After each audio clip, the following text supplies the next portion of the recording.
Ladies and gentlemen, we're live. July 15th, 2023, Virtual Strangers, episode 193. I, of course, am your host, Wes. With me, as always, is my good friend, Ruuts. My screen froze up for me. Just as we were about to go live, Discord froze up on me, and I didn't know what to do. Oh, man. I'll tell you what. I'm looking at the bars on OBS, and it's a little bit off from when you were talking, so I was like thinking something was weird. And you just confirmed it. So yeah, something's weird, but you just said you were having audio issues before the show. I was letting everybody know. That's why, we were a little bit delayed. We're never late. So, I mean, Nah, it never happens. Never happens. We didn't want people to get worried, right? That's right. But I'll tell you what, the good news is your mouth and everything just synced up. So now you're good to go. And I have a little confession today, Wes. I returned my Quest Pro yesterday and got a freshie. Because so this is what's crazy. The reason why I brought up to Eric, even before the show last time, even about the Pro, is like, I would go to put my headset on and it just wouldn't, I'd have to angle it a certain way. And like, if I put it on, if I'm too far down or too far up, it would just go out. Like not out, but like gray. You could still see the hue, and then the screen would go out. And every time I would go to have to hit the button, no matter what, to have it come back on. And what convinced me is I was sitting here yesterday after work looking at a Reddit post, and the Reddit post started like this. I've had my Quest 2 for 2 years, and then it starts talking about what's going on with me. And I thought, motherfucker, it's been 2 days for me, and it was a proximity sensor issue. And so I took it back, got my freshie. Safe to say, I didn't even turn my Quest 2 off last night. I just set it on the charger, picked it up this morning, put on, and it instantly came on like it should. I didn't have to hit the button. I just put it on, Wes. It worked. And I can't believe that I was like convincing myself for a day and a half that it was me. Like, okay, well, Ruuts, you're putting it on wrong, bro. But then I got to a point where I told D, I said, there's no way. Imagine average user having to like finagle it to get the screen to come on. That's not normal. So I don't know. It was crazy. Yeah, it's weird, especially with $1,000 premium product. Like that, you would think they'd have a little bit higher of like a QA standard before they ship these things. Yeah, right? I don't know, man. And it was sealed. It was not a, open package thing. I mean, it looked like the sealing was like the original, but I mean, I guess maybe Best Buy did reseal it and somehow, but everything looked good.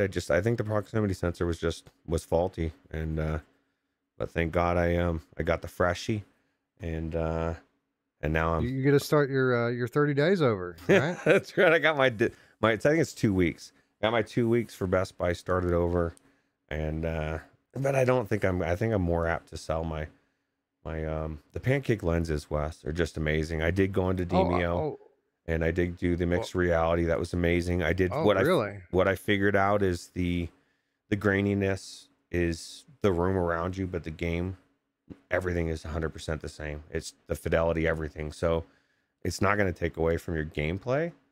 It's just, instead of looking around and seeing the room, you're looking around and seeing people, your house, whatever. Everything's the same. So it was kind of cool.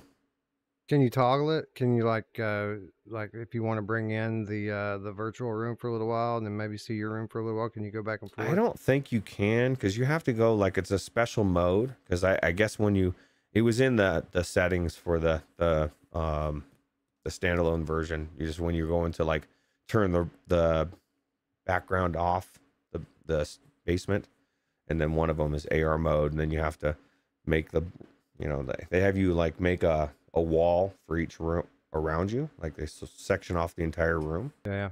And then you can do like a table or whatever, and then it's pretty cool. Have you done the I Expect You to Die thing yet? I did not. Is that in a separate thing you have to download? See, this is the thing. I don't have like any list or any sheet that tells me here. There's not even like when I started up, you've got first steps and stuff. It didn't take me through any of that, dude. I don't know if they just assumed that everybody that gets the Pro knows what's going on, but like the eye tracking, it didn't do it on its own. I had to find it and tell it I wanted to calibrate it. You know, it's very bizarre. It's unlike Sony, where Sony's like, okay, you're coming in, you need to do all this shit first, then set you out, have fun. So, well, hopefully it'll get better as Quest 3 becomes a thing and they try to bring general consumers into the mixed reality space. I mean, they're claiming a better experience. Like the screens are going to have higher resolution. The pass-through cameras are going to be a lot better. There's going to be a depth sensor with Quest 3, and there isn't one right now. So, you know, in terms of like the capability of the hardware, that's going to get better. Let's hope that the support gets better, right? And that they have a lot. You know, we often talk about tech demos like it's a bad thing because so many tech demos claim to be games. But tech demos are a good thing in the right situation. And if you're trying to introduce the general population to new technology, I think a lot of tech demos are called for. So let's hope they have like a whole new thing that takes the place of like a first steps or first contact. Like it would be cool if you saw that little robot guy walk into your room, right? that would be cool. That'd be totally sweet. But yeah, so but overall, I'm like I said, I'm even more impressed now that I can actually get the, like, you just, Wes, think about this, the magic. You put the headset on and you can see the screen. You don't have to like shift the headset up to the tip of your forehead and then kind of like wiggle it down a certain way. How's the comfort?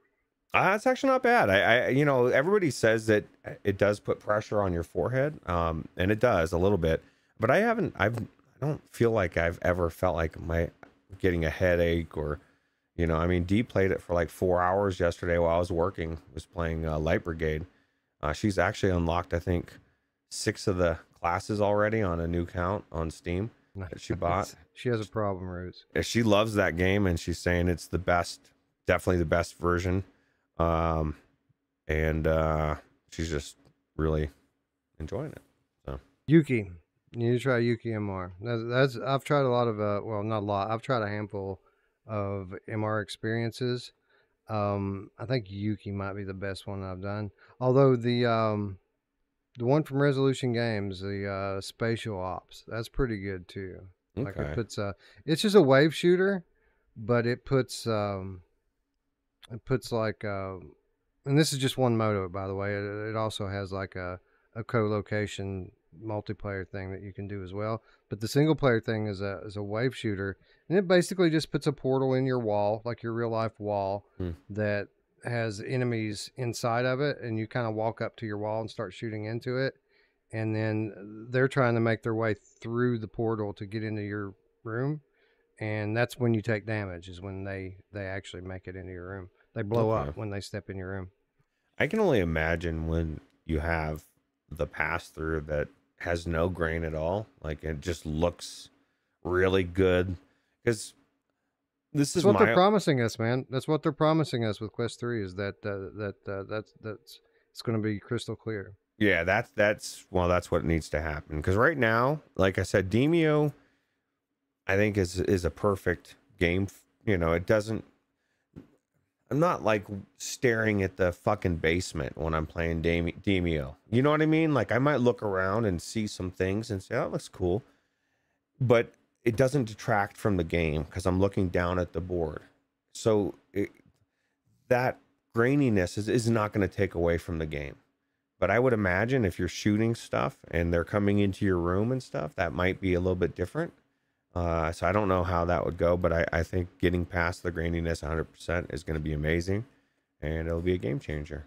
So it's good that that's our problem now, right? Remember when we first started the channel and people were debating whether or not they should drop $3,000 on Magic Leap, and Magic Leap barely had any games for it, and the ones that it had perfect, you know, pass through because it wasn't camera based, but the like everything that was virtual, like the enemies or portals or whatever, all that stuff was ghosty. Remember, you could see right through it. You could just barely see the things coming up. It was like everything was at the Enchantment Under the Sea dance or something. it's reversed now. Now it's the opposite, right? So here we are, less than 4 years later since then, and Meta's about to release something that's vastly superior to that for $500. I mean, how quickly do things change in our space? It's Yeah. nuts. Yeah, it makes you wonder how much they're subsidizing those headsets. You know, how much of a loss, if they're Yeah. taking any, but they have to be. There's so much technology in there, even without the eye tracking. So, Yeah, it's nuts. It is nuts. You know, the depth sensor is crazy because like it had like so like the Pro originally had the depth sensor and they took it out. And the reason why they took it out is because people could literally use that technology to create X-ray glasses. Remember back when you were a kid and you would read comic books and they would have the advertisements for X-ray glasses and everyone used to say, "Wow, if those actually ever really worked, it would be nuts." Well, they can do that now. You can just make some mixed reality X-ray glasses. yeah, aren't they? So, but they're gonna put it in the 3, or did they Yeah, yeah. figure a way to not? No, I don't think so. I think they're just Oh doing it. man, so I need lead underwear. So we all need or something. Some Yeah. I don't know if that's probably not healthy for you though. So What is healthy though? that's These true. days? That's true. Just eat some food and you'll find out it's not very healthy. Even the healthy We're all stuff. getting brain cancer from having these cell phones strapped to our face anyway. That's true. And not only cell phones, but now VR headsets, which at least Right. that's worth it. Yeah. So At least we get something for it. At least we get X-ray glasses, right? yeah, absolutely. And I think people they look at it wrong. It's kind of like we're toughening our brains up a little bit. You know what I mean? Like getting a little bit of extra skin on it. There you go. We're gonna evolve. We're gonna evolve with we're with the evolving. It may technology. not be the right direction, but we're evolving. So Oh well, I mean, it's just in the nick of time, Roots, because now that you're getting back into Meta and the whole Quest scene, back in the VR again, just in the nick of time to catch Roblox, the Roblox revolution. It's coming to Quest, Roots, and we've known for a while that it probably would. To be honest, they've supported PCVR on Roblox for years at this point, and it's something that my children use frequently. Um, I'm interested to get your thoughts on this, Roots. Is this something that you're excited about, or could you just really care less? for me, no. I mean, for what it's going to bring into VR, I think it's really exciting. It's very big. Like you said with the youth. My thing is like how many games are they going to bring in that are kids games or geared towards kids, but then tell people it's for 13 or above. But we're bringing Roblox in. To me, it's almost like talking out of two sides of your mouth. But Well, in fairness, they changed the age limit like a month ago, what did they change it to? and now it all makes sense. People were kind of wondering why the change all of a sudden. They changed it down to 10 years old now. Did they really? That they recommend? Oh Yeah. my God, Yeah. I did not hear And that. now we know why, right? Now we know why it all comes back around, right? Less than a month after they announced that. Uh, First of all, Rec Room is bringing the juniors mode back. Remember, they had to cancel it 6 months ago. Now the junior accounts are coming back to Quest, and Roblox is coming. So it all makes sense. That's funny, man. So what changed? The technology changed? Like the eyes aren't a concern? Did they do a study, Wes? They did. That's right. They did a study. They They did a found study, out right? that everything's safe. They were wrong. I just think it's funny they arbitrarily change it. Almost like it didn't matter to begin with. I don't know, man. That's weird. Well, I think what it is by the time this thing hits the courts, like varifocal will Yeah, be a thing. that's true.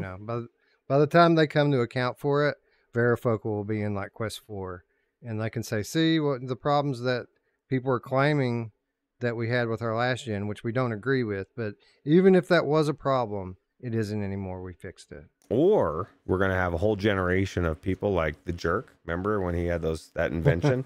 Their eyes are gonna be all screwy, Wes, and it's gonna be because they got into VR too early. I think those are the two choices. Maybe. No, I think I think we should be cautious, and I think I think well, it's like anything else. It's like giving your kids the internet or giving your kids junk food. Good True. parents are going to protect their children.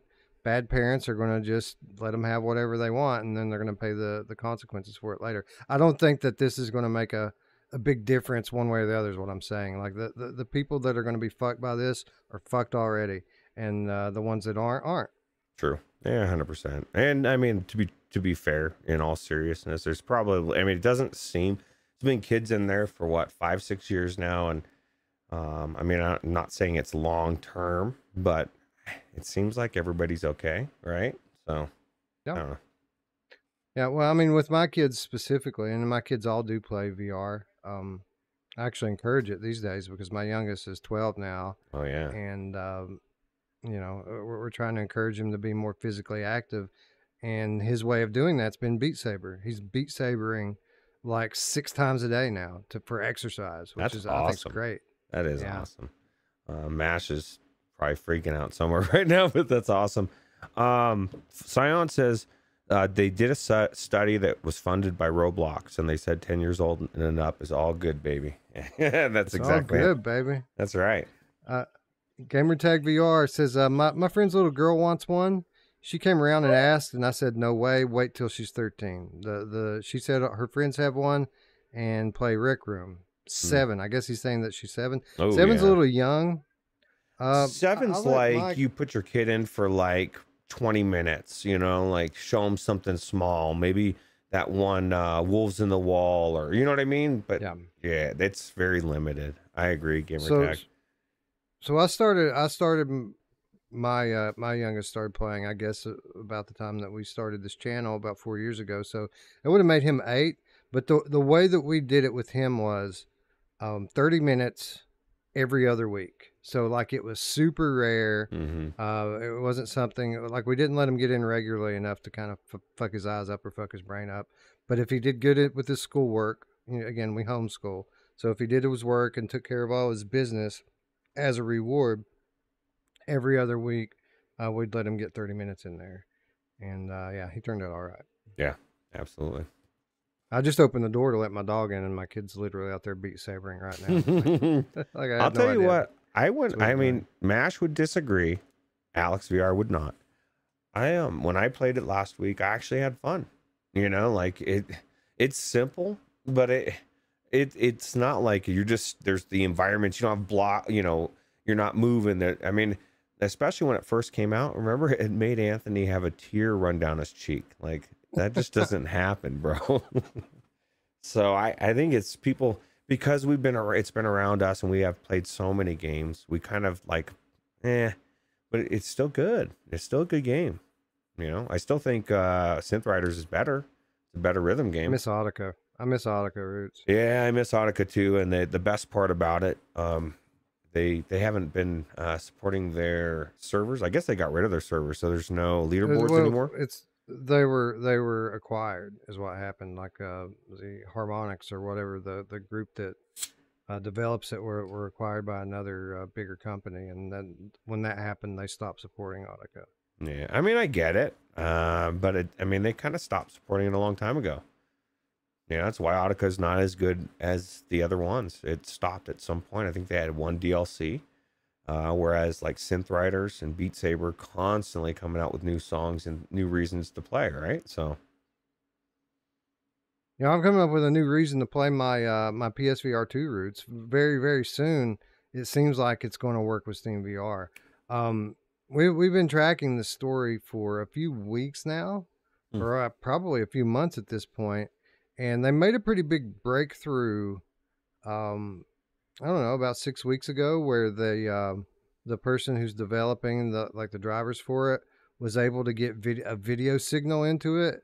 We talked about it on the show here that there were videos floating around of through the lens video of Half-Life Alyx. So we were cautiously optimistic about that. You know, that's a big hurdle, but it wasn't the biggest hurdle. The biggest hurdle would be tracking. Like, what are they going to have to do to track it? They got PSVR 1 to work with Steam VR, but you had to add little external tracking things and a camera to be able to track it through space. And when you talk about buying extra hardware to get something to work, it pretty much, for most people, disqualifies it as a viable option. Well, here we are, less than 2 months later, and the person who's behind the development of the PSVR 2 to Steam VR driver has announced that they have the onboard tracking for PSVR 2 working with the PC now. They can do 6DOV with nothing extra, just by plugging this thing into the computer. How long until, this is my question, because, you know, if they're using it, and I'm assuming you use it through Steam, is there any possibility you could use it with any controller that you can connect to Steam? Because, like, I would love to use it with pro controllers. That would be amazing. That would be my ultimate. I was gonna say that'd be my ultimate headset. Although I would somehow would love to despud the headset and get rid of the Mura if it can be. I don't know if it's a film that's on the lens or if it's, you know, like a software added. Do you know? Right. Well, I mean, it's always the artifact itself is always directly from the screen. It's a physical issue with the screen, but that was the case with the Rift as well. They were just trying to mitigate it through software and it works to varying degrees. Now, obviously, every screen is different, and it's going to have different levels of Mira. So I would imagine software solutions will work better on some than they do on others. But in theory, yeah, they could some third party company, whoever, you know, IVR, whoever's doing it, could write a program that kind of tweaks the brightness and contrast settings to try to mitigate some of that. Yeah, absolutely. Loop of the Underground Gamecat says, "Are adaptive triggers a joke to you?" I'm assuming you're talking to me. Maybe, I don't know. I didn't look at the rest of the chat. They're not a joke to me. But I'm talking about for certain. I'd say for 95% of games, I would want the Pro controllers, or I mean the PSVR 2 controllers. And then if it's an aiming issue, like a game like Light Brigade, I would use the Pro. You know, like Right. most of the games, if you don't, I mean, 95% of the games, if you don't have to have your controllers up here, it's not an issue. You know what I mean? I would even be willing to deal with any issues of grabbing behind my back because of occlusion. But to be honest, I don't know that exists too much on PlayStation VR 2. Whatever their occlusion issues exist, it's getting close to here. They've adapted, you know, I never have a problem grabbing stuff off my back. Do you in the PlayStation VR 2 games? Not really. Not really. I noticed last time we played Survive that Eric had some issues grabbing his backpack, but I was also using PlayStation VR 2 at the time, and I had zero. Right. So it could have been a setup issue with him or lighting, anything. I mean, there's lots of different things that can cause that. That's true. That's very true. But yeah, no, I think the adaptive triggers are the best part of the those controllers, is even over the haptics, is those adaptive triggers. But I'm willing to sacrifice. Here's the thing: the adaptive triggers add immersion, hands down, they do. But you know what detracts more immersion? Having my gun do a weird drift thing when I'm trying to aim down the sights. Immediately, I've never held a gun or anything to my face and had my hand do this in real life, and I'm like fucking struggling against it. Yeah. That to me is more immersion breaking than having the adaptive triggers. Does that make sense? It does, and you're right. 95% of games is not going to matter. Like, I agree. I think the Sense controllers are the best thing about PSVR 2. Like the OLED's nice, the eye tracking, when used correctly, is a game changer. But most games don't make use of it, at least at this point. The thing that is universal, almost completely across the board with these PSVR 2 games, is that the haptics and adaptive triggers are a game changer. So yeah, I see the point. You know, again, value is a subjective thing. How much are you willing to kind of invest in that 5% of games? That's true. To have perfect tracking, and it's ridiculous price. It should be half. Yeah, and it's kind of crazy. I wish they just bundled these controllers with Quest 3. But again, I'm going to reserve judgment on the Quest 3 controllers until I've had a chance to try them. Maybe they're better than we expect them to be. Yeah, I hope so. I'm just curious the technology, because this is the thing. I was reading a Reddit a year ago, and they were talking about the Quest Pro and theorizing, and people were saying there's no way that a controller would work on the Pro and the Quest 3 and the Quest 2. But nobody was thinking independent tracking, you know. And so we're kind of in a similar boat now, theorizing about the Quest 3. There's no ring. It doesn't have the cameras or the XR2 chip, right? And so how is it tracking? But I'm assuming Meta's came up with a new technology or a new way to track that's probably even better than what the one we have now. Every time they've improved every single time. So I don't see why it wouldn't. So I'm betting the Meta Quest 3 controllers will be really good. They may not be perfect, but they're going to be damn close. They're using hybrid technology this time. So they are, to some extent, using the same tech that's always been in their controllers.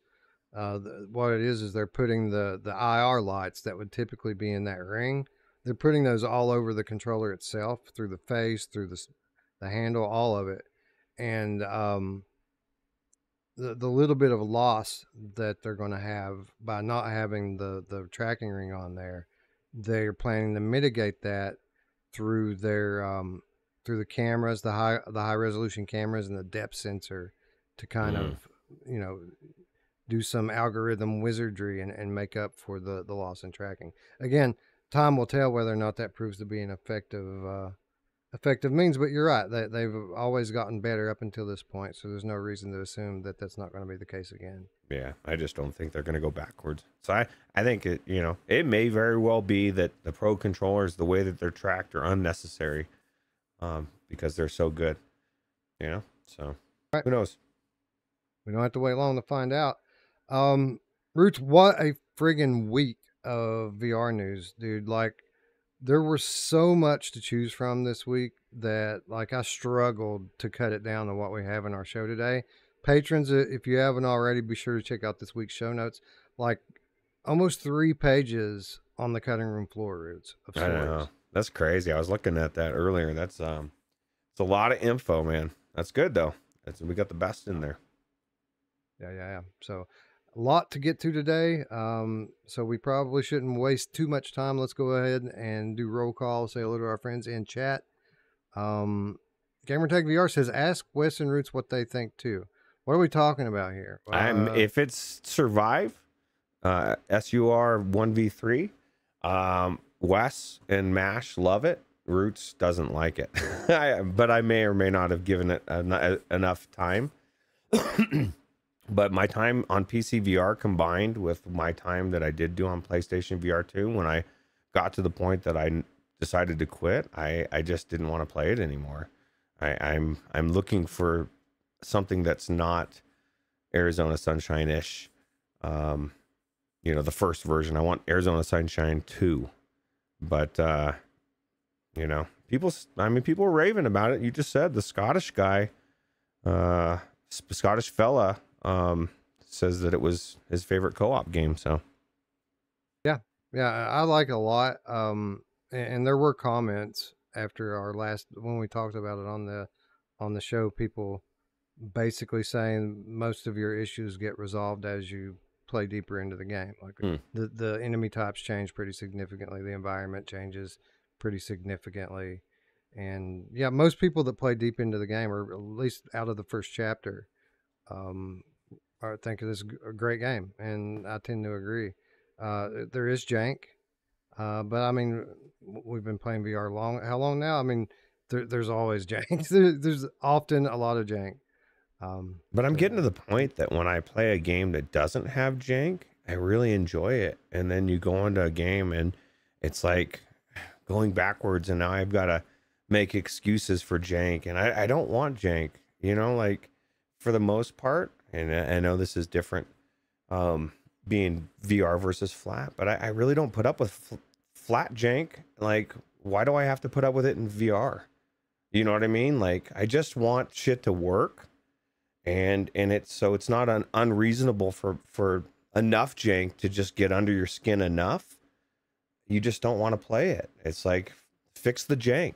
And even Mash has said if it wasn't for co-op, he wouldn't want to play that game. And I don't want to go into a game with the idea that co-op is going to make it worth playing, because I've got games that are worth playing on their own, and then I get to play those games with my friends, and those are the games I want to be in.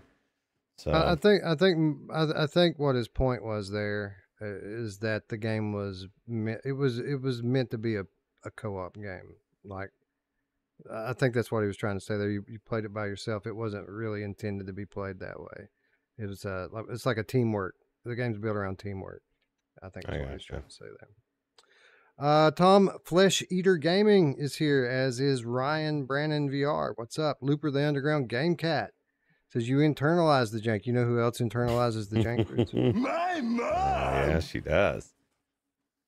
She does Tatum's it here. well What's too. up, Tatum? Yeah, she's a pro. She's a pro. Wolveraz is here. Samson 143 VR in the house. Virtual Slayer Cat's here. Gamertag VR. What up? Michelle B is here as well. Scion's here. Let's see. Mark Pringlesleaf in the house. Travelman 3775. Dan Kitty VR. Hawk 107. Mepper's here. What's up, Mepper? Rolling. VR Spry Guy's here. Happy birthday, Spry Guy. Yeah, happy birthday. Who else? Scrolling. Guido's here. Hello, Guido. How's it going? Timmy! Timmy's here. Do you know? He is.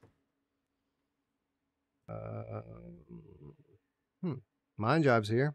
What's up, Mind Job? JS is here.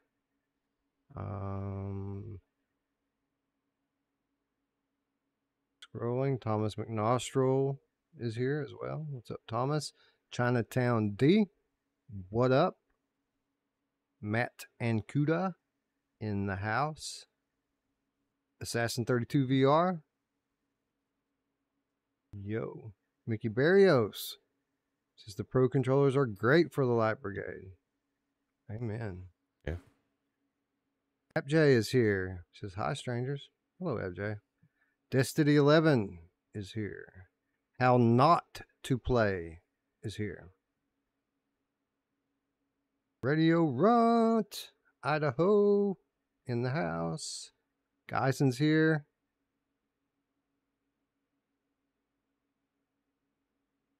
Roy Schwartz, good to see you, friend. Je ne sais quoi is here. Alakazam is here. Typical Kiwi is here.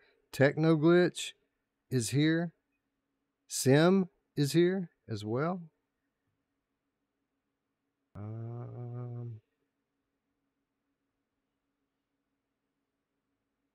Eye on the Icon. What up?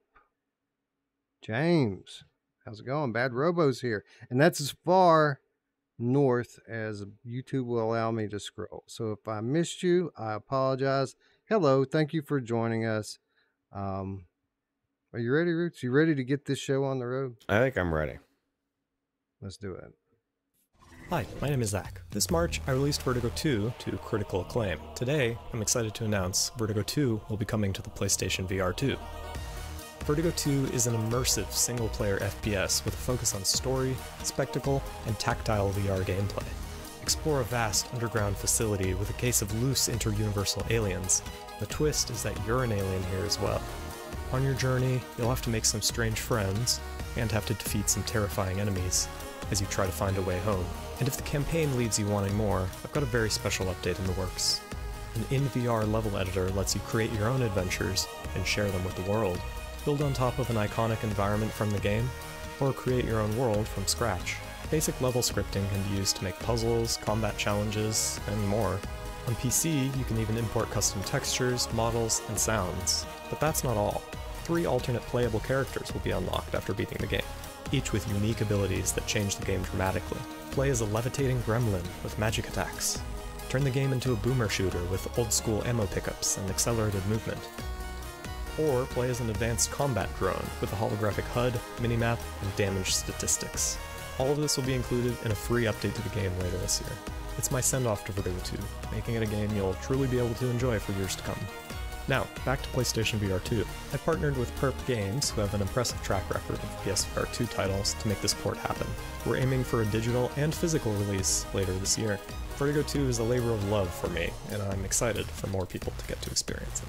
Thanks for watching, and head to zulubo.com/vertigo2 for more information.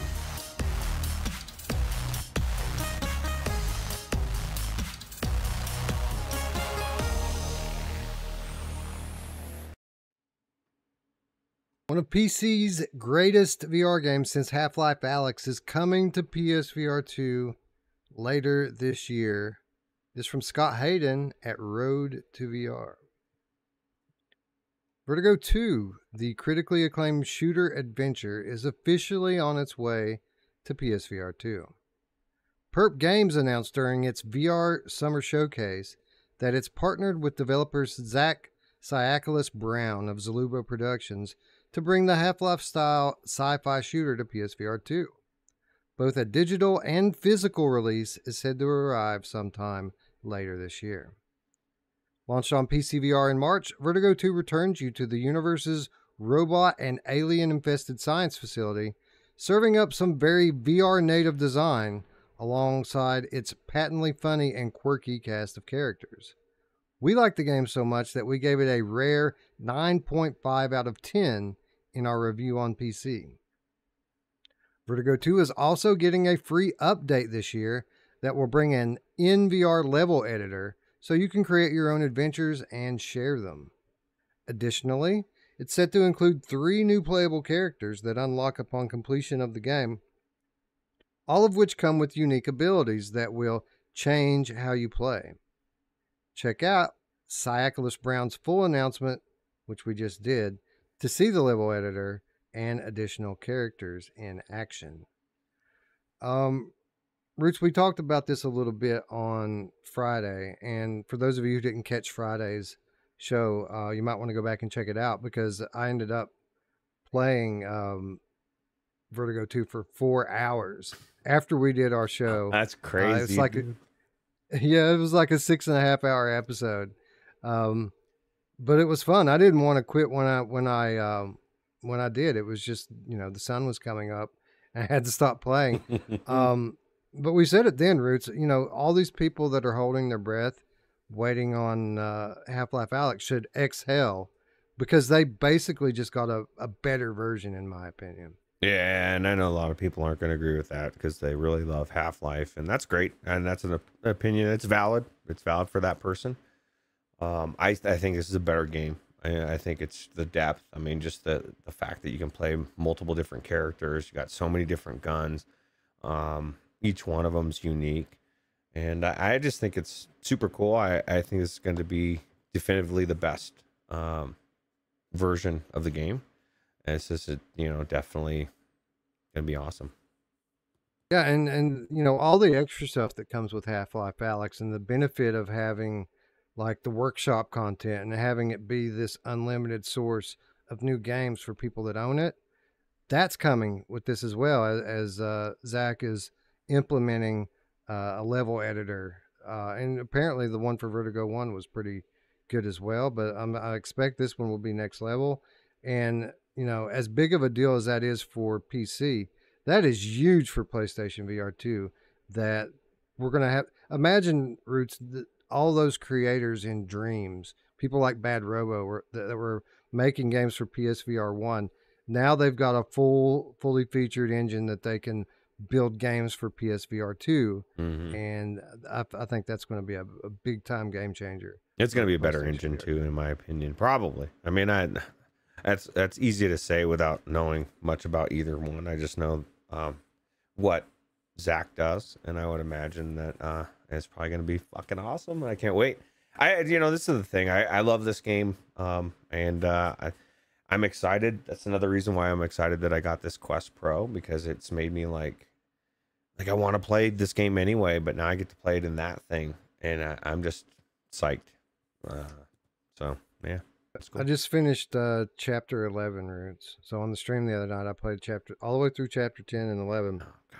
Do you think there's enough game here to make it worth a $30 cost price tag? That's what I was about to say, man. Is like I've already got 10 or 12 hours in this thing, and there's 18 chapters in the game. Like I'm barely over halfway through it.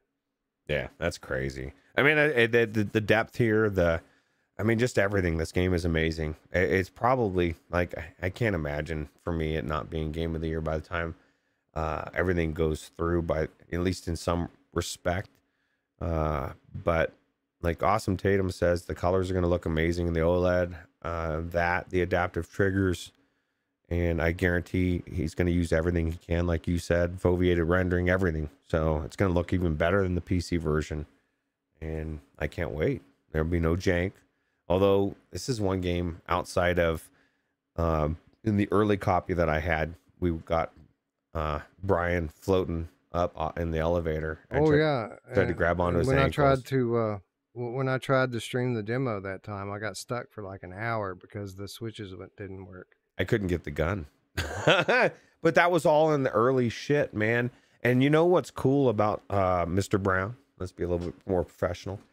Like, there was a couple bugs that came on release that, like, people complained within, like, I think it was like 4 hours or something. You know what I mean? It was fixed. Like, he jumped on that shit quick. And that's why I want more of that and less of the jank. And then, you know, we go out of our way to explain away. And a lot of it sometimes can be explained away. But this is one guy doing all of this. One dude. And yeah, it should tell you, you know, it can be done. So somebody needs to throw this guy 6-figure contract and bring his ass to work. I mean, come on, Sony, what are you doing? Yeah, absolutely. Yeah, well, who knows what was in this deal to come to PSVR 2. That is true. No, man, I love this game, and now I have a dilemma because you're right. I mean, this certainly is one of the front runners for Game of the Year. Typically, I try to finish all of the nominees by the time the year-end show rolls around. But I'm kind of in a rock and a hard place now. Like, I'm barely over halfway through the game. I want to keep playing, but I don't know if I should. I'm thinking, did I have enough game left here that it might pay off for me just to wait and finish it on PlayStation VR 2? They are saying that it's coming this year. I'd wait. I don't. Yeah. You know, just because I mean, we're already into almost August. How much year is left? How much are you going to be waiting? And even if you waited, you know, and ended up finishing it in 3 months, you're going to be finishing on a Quest 3, you know. So either way, that's a good point. Either way, you're going to play it on a superior platform. So that is a very good point. Yeah, it's just hard, man, because the game's getting so good now. We got Nani, his fruit, the heart of the tree. We had to defeat the Sap King to do it. It wasn't easy to figure out how to do that, but we got through it. And I want to just keep going now. I want to save the universe, Roots, and I'm gonna have to wait to do that. The universe wants to be saved as well, Wes. I guarantee you. I want to be saved anyway. Please save us, Wes. Looper the Underground Gamecat says, play the full campaign on PC and then again with another character on PSVR 2. That's another point that this article didn't really touch upon. So he's adding in playable characters. So after you finish the game, it's going to unlock 3 new characters. You're going to get to play as Brian, Nani, and I forget what the other one was. But depending upon which character you pick, it drastically changes the way the game plays. Oh fuck, man! So how does this game not be Game of the Year after when it's all said and done, and you add that into the equation, especially if it really does change it a lot, and that's I think a very good idea. Now the question is, how do you get those characters unlocked on PlayStation VR 2 on release, Zach? Is there any way that you could like give Wes a special code or something to, because we know he's going to have finished it on PC, but man, are you going to have to beat it again on PlayStation VR 2 to unlock? That's 2 playthroughs to get, you know? Well, it's just yeah, that's a good point. I could always just hit my friend Gamertag VR up. I'm sure he'll have the cheat code. That's true. Well, it's not a cheat code, it's a developer code. And that's actually it's a very true statement. I thought about that when he said that the other day, because the developer gives you the code. That's not a cheat. That's intentional. That's true. Remember we got that one for Walking Dead that one time for creating content or something that would allow you to change, you know, locations. Yep. Let me ask you this, Roots: is turning aim assist on, is that cheating? Aim assist, I kind of feel like if you're not using the controller, I don't know, in VR that's a little bit different. And when you're playing flag games, it's absolutely not a cheat, because that's the compensation for PCs and their fucking mouse Right. instantaneous, you know, sight. But I think in VR it kind of feels like it is a cheat, right? Like I don't like it. I Yeah. don't like it in what's the game we were talking about, Switchback. I don't like that. You know, I wish they Right. let you actually aim, and I mean I guess you kind of have to aim in the direction, but so Yeah, yeah, I agree.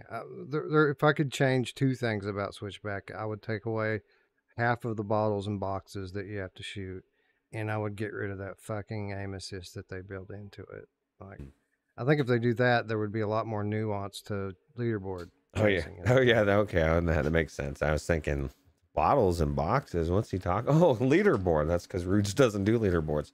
Well, I my don't pay problem with attention it to most of that. is there's so much shit. Like if you wanna contend on the leaderboard, there's so much crap that you have to shoot that it takes you out of like the game. Like you don't Right, pay as much attention to like the monsters and stuff that's true. because you're looking for bottles and shit to shoot. And I think a lot of people talking about how it's not scary. It's not scary enough. I think that's a big part of the reason why is that people can't really zone out and let the game surprise them because you're constantly on edge of your seat looking for shit to shoot. Yeah, I agree. Do you feel like laser sight is a cheat? Looper Underground Game Cat wants to know. I do not think it's a cheat, because it's kind of like a red dot sight or any type of a sight. I mean, if they give it to you, it's not a cheat. Now, you know, I highly, highly, highly suggest you don't use it in breachers because it's a double-edged sword. Because now they know where the fuck you're coming from. But other than that, you know, like in an actual campaign game or something, I don't see why it's any different than a site, like a red dot site, whatever. So It depends on the game for me. Like there are certain arcade style games where like you'll get a laser sight or you'll get an on-screen reticle. These light gun style games, like Operation Wolf, for example, I think it fits in perfectly fine there. I don't think that game really intends you to be aiming down the sights to begin with. mm. Um, Other than that, well, it still depends because like if it's something you can toggle in the menu, I do kind of look at that as like a cheat. For me, like my personal values, like I always turn it off. But if it's like something that you can unlock in the game, like um, if you can upgrade your gun with the laser sight, I don't look at that as much as a cheat. I look at that as something that I've earned through my gameplay and a perk. So everyone has their own like ethics, I guess, when it comes to this sort of thing. But for me, it just kind of depends on the game. It depends on the situation. I agree. Bad Robo says, I don't want to be salty, and I don't want to be salty again, but comparing the amount of content in Vertigo 2 to Synapse, we're talking about a completely different league, as if Synapse was a short indie game, because it is. And you know what? I'll tell you what. I think Vertigo 2, I think what Zach Brown is putting out is as AAA. It may be one fucking dude.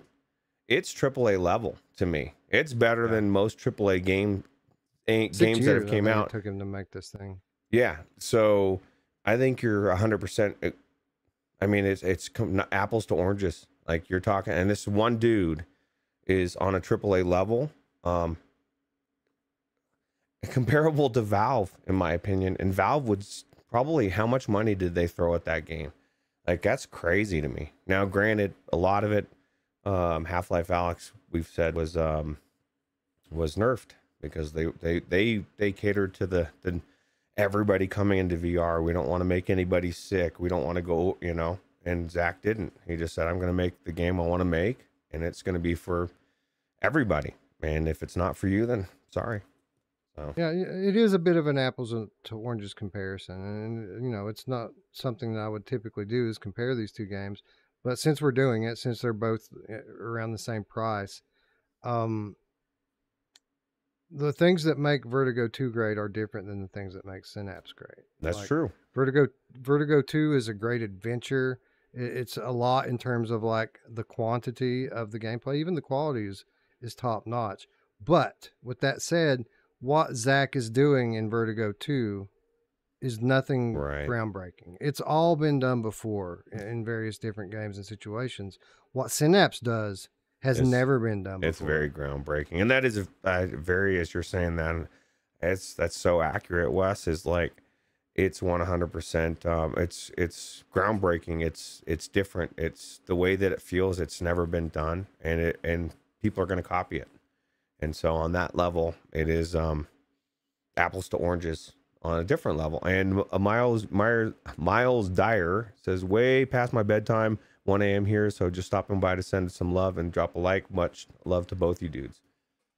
We appreciate it. Good night, Man. Miles. Thanks for stopping by. Yeah, bro. have a good night. Appreciate it. Appreciate you. And for what it's worth, no one here is claiming that Synapse is on the level of Vertigo 2 either. Like, This is cheaper. we Isn't this cheaper than Synapse? Isn't $34.95? it's $5. Yeah, it's $5 less, assuming that it gets priced on PlayStation at the same price, which is not a given, as you all know. It might. It'll probably be the same price, $35.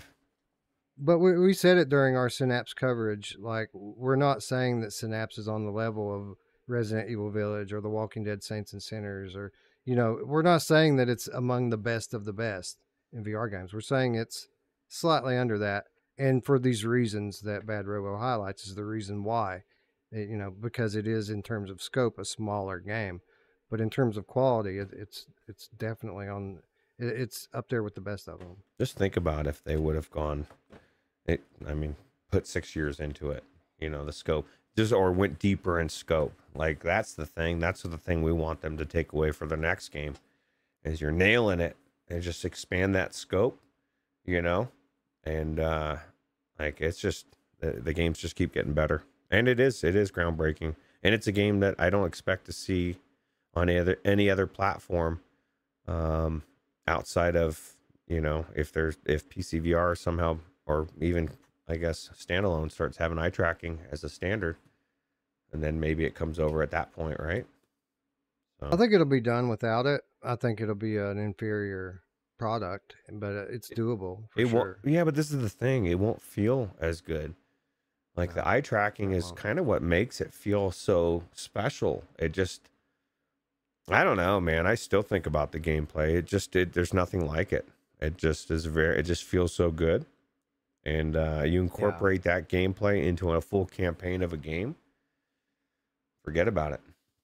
Yeah. If it had like twice as many levels and say like 3 or 4 bosses mixed in, maybe rebalance the progression system a little bit, it'd be up there with any game, right? Like, you wouldn't be able to name a better game, but we're gonna have it's not. So we have to put it where it is. This conversation we're gonna have is gonna be at the game at the end of the year is gonna be in some ways similar to our Fract conversation. Not always, not all the same, but in some ways it'll be the same. Exactly the same. Yeah, it's going to go exactly the same way, right? Yeah. Like, what if this game had 3 other things? It would be Game of the Year contender, but it doesn't, so it isn't. Yeah. Yeah, it's crazy. Anyway, Vertigo 2 definitely is, and PSVR gamers have a reason to be excited now. I'm not saying people should forget about Half-Life Alyx, because in many ways it is still the standard in our industry.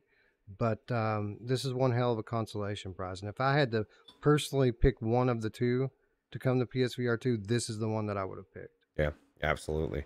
And I've said it beforehand, magnet hands. I mean, the way you, even in this game, the way you grab your guns all came from Half-Life Alyx. So Valve came through with ways to make it's so much easier to get around, to grab stuff, to grab your switch between your guns, so you're not constantly dropping them. So Half-Life Alyx is revelation. Yeah. So it's a half-like, and that's another thing that's really exciting about this, is that PlayStation really doesn't have any half-likes. This is the first one. That's true. That's gonna be the best one. Anyway, it's a lot to be excited about. It was certainly the crown jewel of the Perk Games showcase, but it wasn't the only cool thing by far that Perp Games showed us.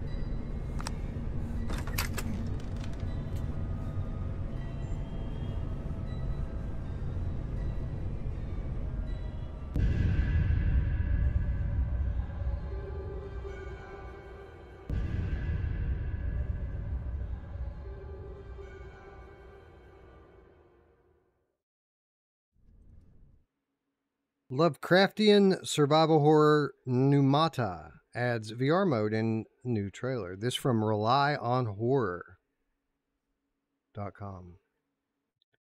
Pneumata just got a VR announcement trailer at the Upload VR Showcase, summer 2023.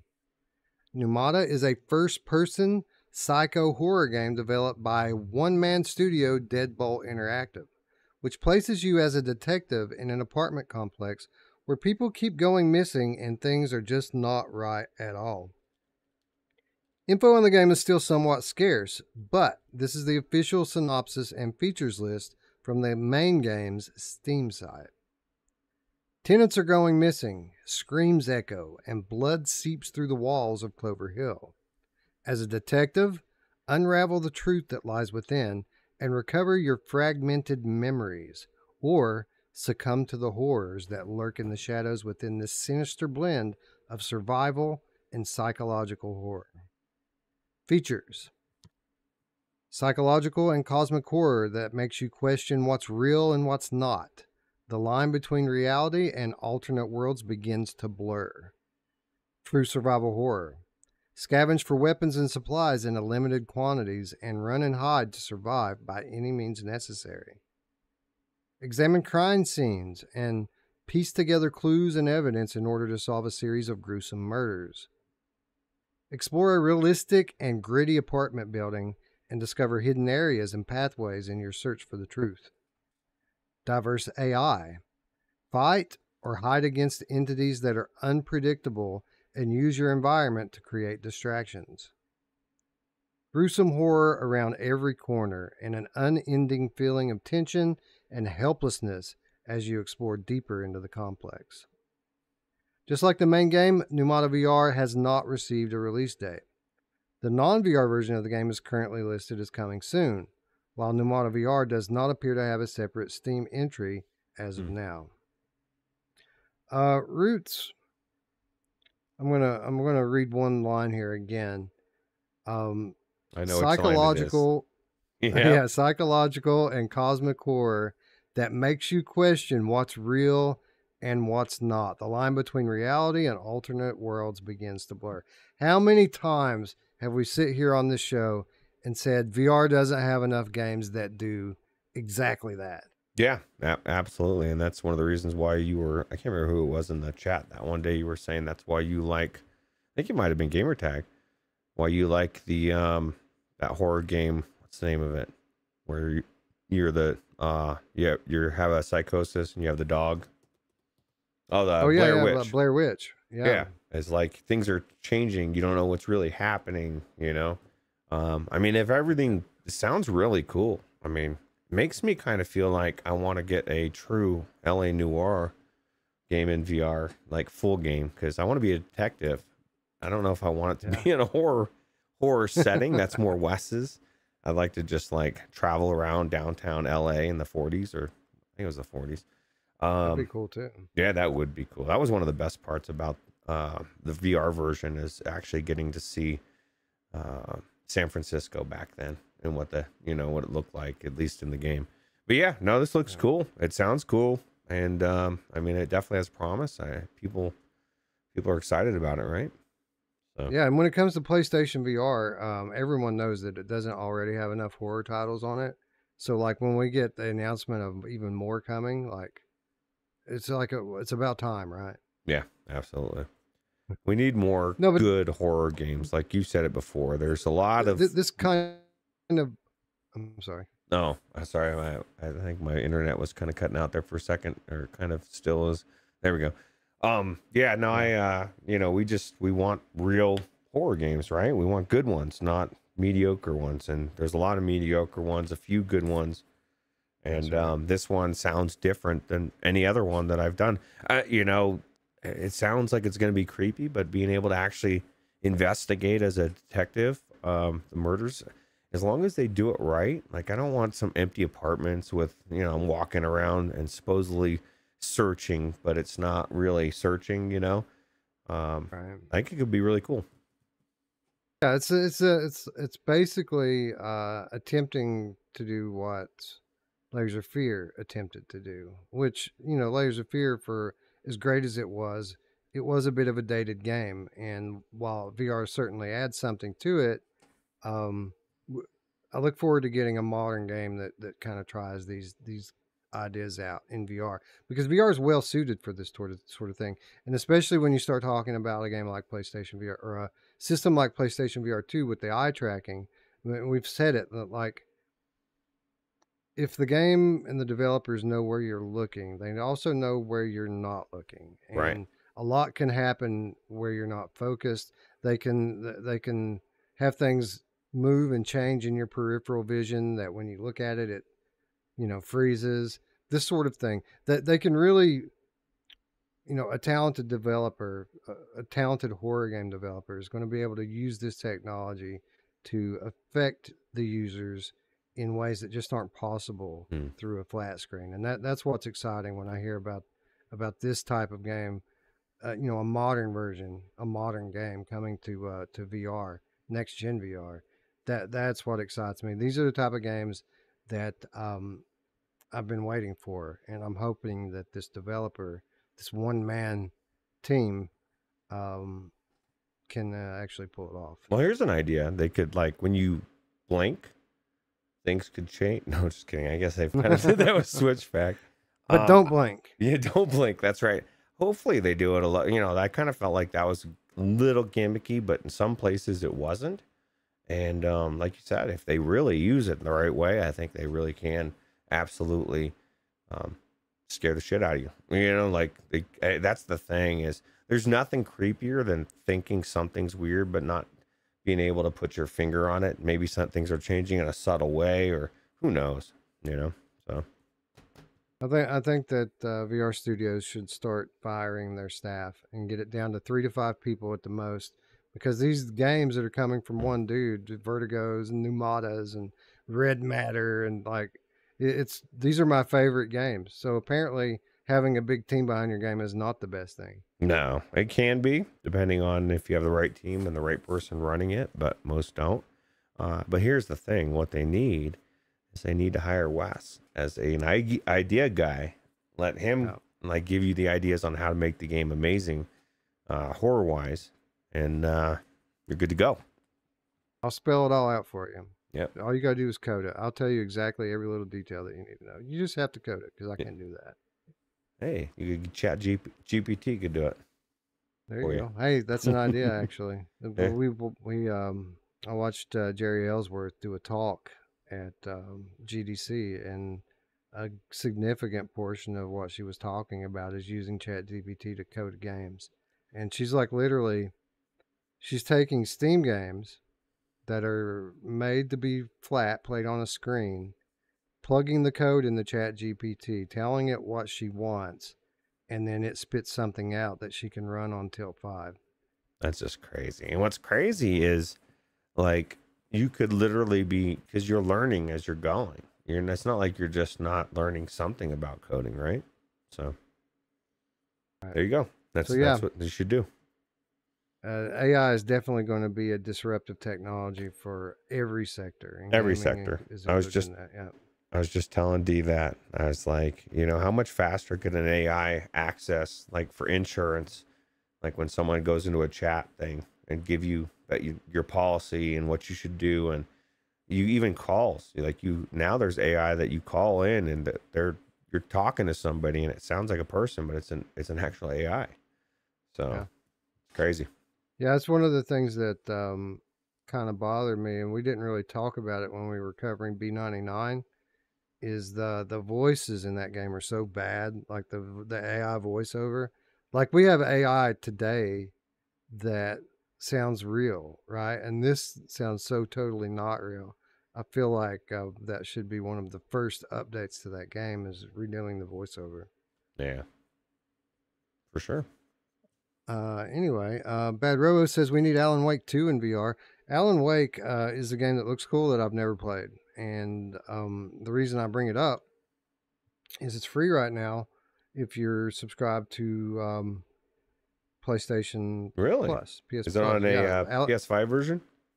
Yeah, PS5, Hmm. Alan Wake Remastered, the one they just put out last year, the remake. Geez. Yeah, it's free right now. I was just about to go pull up PlayStation on this browser, and then I realized this is the browser that everybody's watching. You guys don't need to see me pull up my PSVR account. I'll try to remember at the end of the show to remind everyone to go get their free stuff because it's free. It's a fucking new game and it's free. Procedural games actually has a good point. It says B99's bad voices are part of the aesthetic, surely. You know, I mean, it kind of could be because it is kind of that kind of atmosphere, right? So yeah, I was thinking that too at the time, but it's just that they're so bad. Like they could improve it and still keep it kind of robot-y sounding. I guess I didn't quite convey that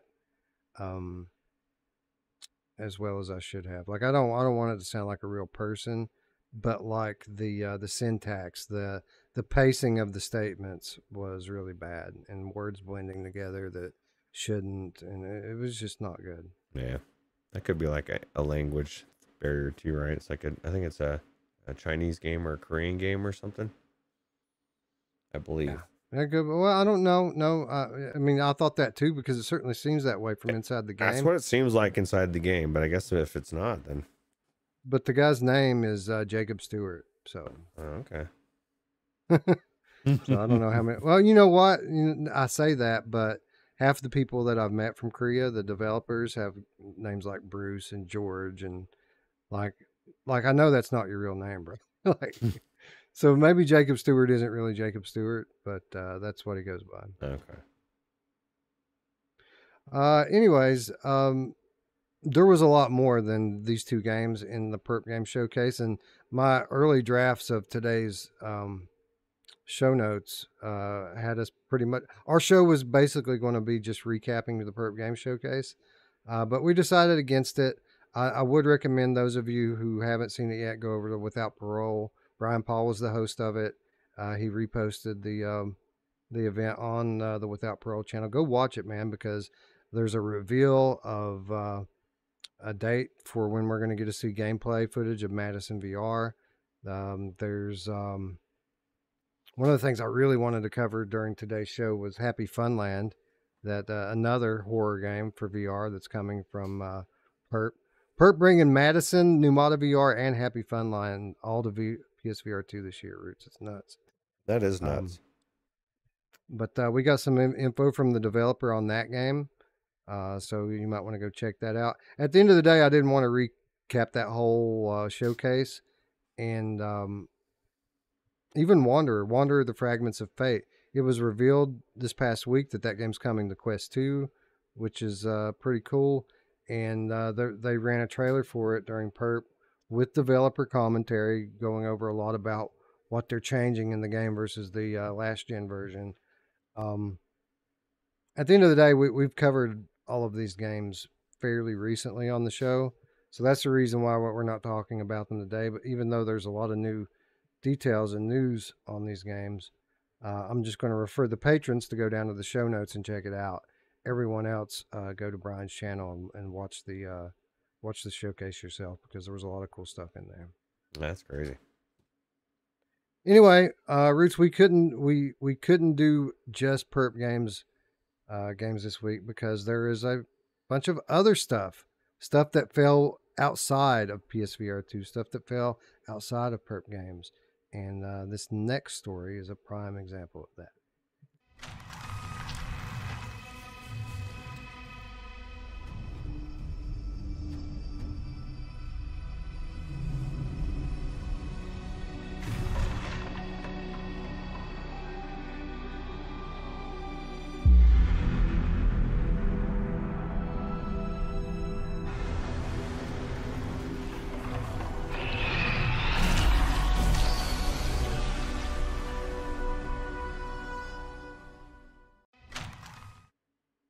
Genotype enters open beta next week on Quest 2. Genotype, the upcoming sci-fi adventure game, will receive an open beta next week on Quest 2. After hitting its alpha milestone back in March, Danish studio Bulwark Games previously confirmed that an open beta test will take place on July 17th through the studio's Discord server. You'll need a Quest 2 VR headset, as that's the primary headset the game will be optimized for, states a brief FAQ on the official website. Go on, dog. Get out That's of here. tomorrow. That is tomorrow. That's correct. Everybody go join the Discord if you want to check this game out early. Recently featured in the Upload VR Summer Showcase 2023 with a new teaser trailer, Genotype promises a chilling escape the dungeon adventure. Set in Antarctica, you'll explore an abandoned scientific facility and investigate what happened to its former research team. You'll be able to print organisms and use their abilities with high-tech gloves, letting you take down strange creatures. Here's the official description. Journey deep into a secret Antarctic research base overrun by strange alien organisms and wield a pair of high-tech gloves to print living organisms and defend yourself. Trapped deep under the ice, you'll need to explore the large facility and solve the mystery of what happened to the people who worked there. The place crawls with hostile and strange creatures. The only human survivor seems to be slowly losing his mind and speaks about a giant organism that he calls the Leviathan. Genotype arrives late 2023 on the MetaQuest platform, while the open beta test begins tomorrow, July 17th. Roots, typically when I see open beta for a Quest game, I'll go and I'll check the trailer out, and it'll be ugly and basic and not something that I deem worth my time. Today, surprisingly, that was not the case, because when I looked at this very brief Genotype promo, it looks pretty cool, man. Like, the art style looks good, the concept for a game looks good, and I'm intrigued here. Yeah, it definitely looks pretty crazy and fast paced. I know somebody in the chat was saying kind of getting a I think the Thing vibe, right? You know who else is getting the Thing? Yeah. You know, she's always up for the Thing. Who isn't, though, these days, right? 2023, the year of the Thing. Now, somebody else was saying something about they wish there was more PlayStation VR 2 sci-fi games. That they need more, and I agree. So hopefully this will come to PlayStation VR 2 at some point. I mean, says right here it's a MetaQuest platforms, but it doesn't mean it's not gonna eventually move over to a different one. But you know, that's a ways down the road. I found it interesting how they worded that. They said that you have to have a Quest 2 for the beta, because that's the platform that it's being optimized for. Right. Which suggests that it's going to support other platforms, but it's being built around the Quest 2 hardware. What about the Quest Pro? It's pretty much a Quest 2, but nobody has that. Nobody. Yeah, it's only suckers buy that thing, right? So close, so close to the launch. You know, I'll tell you what, man. Dee's played it probably about 10 hours now or something, and all she can talk about is how awesome and how good those lenses look, the flat lenses, right? Like, because she'll go back. Well, I mean, Quest 2 in the Fresnel, it's like you can see the rings again, and it's just such a clear image.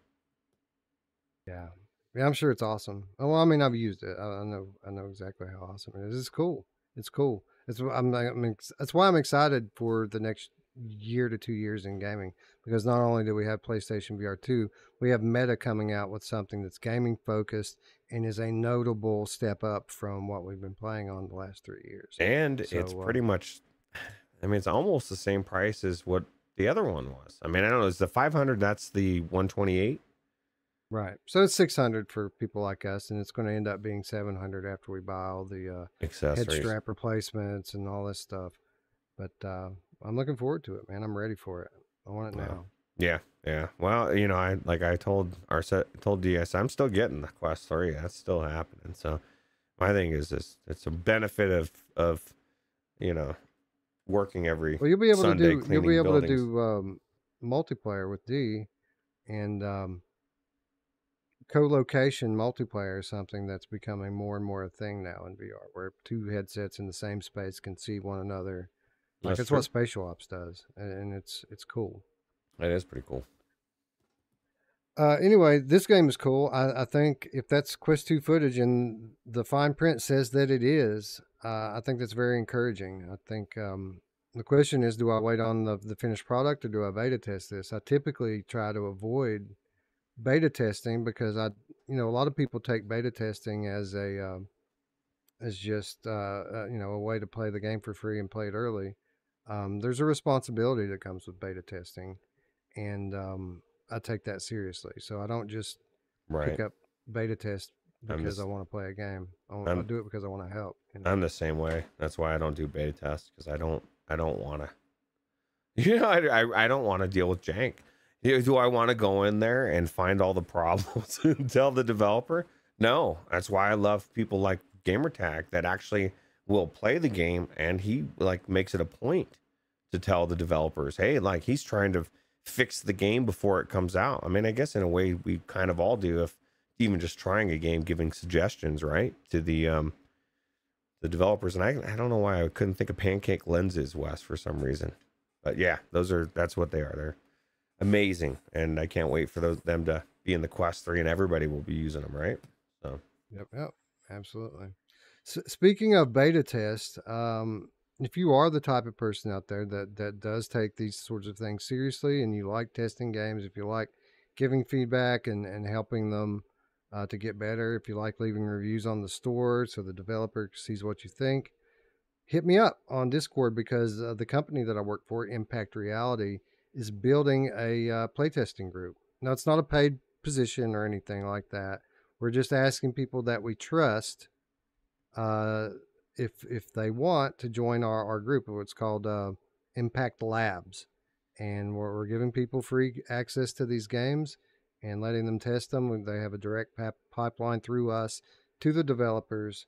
And if this is something that you are interested in doing, hit us up on the Discord, and I'll shoot the application form over to you. We've got a couple dozen people in there now, Roots, and it's growing quite well. But I know we'd probably like to have 2 or 3 dozen more. So if anyone in our community would like to apply, just hit me up, and we'll vet you out. Basically, if you're someone who I know and trust, I can pretty much guarantee you're going to get in there. If you're just some person who's randomly watching this, you should still apply, but it might be a little bit more difficult for you if I don't know you yet. Yeah, he doesn't want to let the wrong person in there. This serious business, and it really is. Actually, these people are trying to make their games perfect before launch, and Wes is trying, or Impact Reality, and Wes is trying to help do that. Somebody's had a good point. Looper the Underground Game Cat says, is it still VR if you use pancake lenses? I don't know. That's kind of like a tree falling in the forest, right? Pancake pancake lenses, Wes. I don't know. It's weird.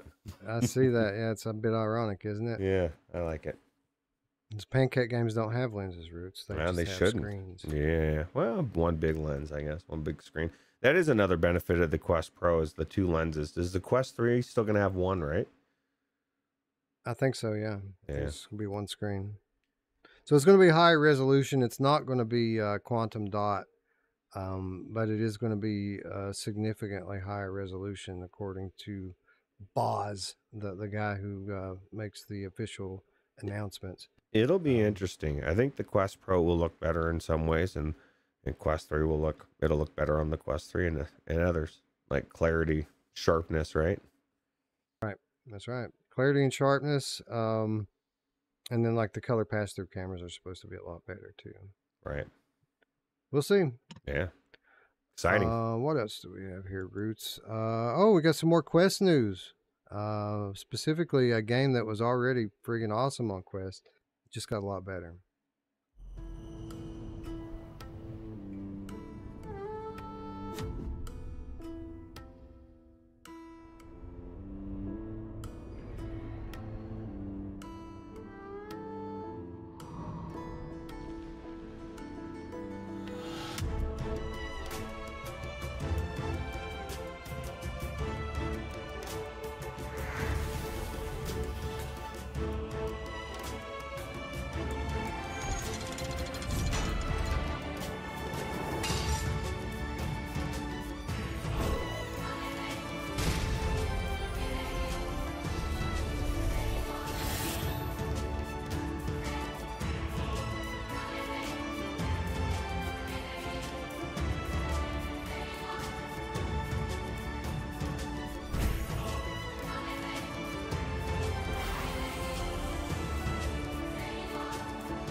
Eolia. How do I pronounce that? Cana? Eolia. Cana's Requiem. Expands hand-tracked adventure today on Quest. This from Henry Stockdale at Upload VR. Eolia, Cana's Requiem offers a major expansion to this hand-tracked adventure, adding a new level and sweeping changes on Quest. Expanding Eolia into an 8-hour adventure, Road2 Entertainment states this update introduces, quote, highly sought-after improvements alongside the titular new level. The studio promises refined hand tracking, redesigned tutorials, audio-visual changes across all maps, enhanced challenges, new collectibles, community feedback improvements, a Quest Pro fidelity increase, and more. Calling this a significant nod to environmental responsibility, Road2 also confirms that climate-conscious nonprofits will receive a portion of proceeds. Speaking in a press release, the team states that they're aiming to encourage gamers, students, teachers, and individuals of all ages to engage in what-if narratives, tackling the importance of global conservation and climate-conscious initiatives. Eolia mirrors Earth climate. Good Lord, I can't read today. Eolia mirrors, I said climate like I'm in Asia or something. You might be soon. No. Eolia yeah, I know, right? Eolia mirrors Earth's climate issues, and our objective is not only to entertain, but gamify climate awareness by illustrating through the gameplay of Conga Dolak, said Jason Parks, Road2 CEO, in a prepared statement. You will find levels in our new update to explore this same narrative. Eolia is available now on Quest 2 and Quest Pro, with Cana's Requiem update arriving today. And this article obviously went up a few days ago, so it's available now. That's the moral of the story. Roots, we didn't have the highest of expectations for Eolia when it launched, based on Ionia and the kind of jank and issues that it had when it launched, especially on Quest. But I'm happy to say that Eolia was a completely different game than Ionia in every way. And we were already kind of blown away with what this game had to offer up to begin with. Right. But it seems like from this statement that they've just made and this update that they just implemented, that the game is even better now. And I think that's pretty cool. That is really cool. And more, I mean, the game was already long, right? Now it's going to be 8 hours. Super cool. And, you know, can't wait to see the pro fidelity update. Yeah. You know, and, you know, for what it's worth, I don't think, like, I still think that I'm going to play this with controllers. But for what it's worth, this has been the best use of hand tracking in a game to date. Like, they actually came up with a locomotion system that's usable without controllers, something that works well. And like the climbing with your hands is fantastic. It's great. Everybody knows what I'm going to say. You know, the haptics. My thing is like, right, yeah. I would ask the developer, did you put haptics in the controllers? And if there is haptics in there, then how can I like experience the same thing without the controllers? You know, like if I'm sitting here thinking Demio, I can't think of any real haptics in the controllers. I'm sure there are some, but it's not groundbreaking. There definitely are on PlayStation VR 2. It was pretty awesome, actually. I just feel like that's a perfect game for it, even though I still would want controllers. Until they can give me haptics in my hands, hand tracking, I don't care if it's perfect. Like, it's like people putting a fucking chip in your hand so that you don't have to pull your credit card out of your wallet or something. Like, that's not, or pull your keys out of your pocket. I'm not that lazy. I'm lazy, but I'm not that lazy. And I prefer to use controllers, you know.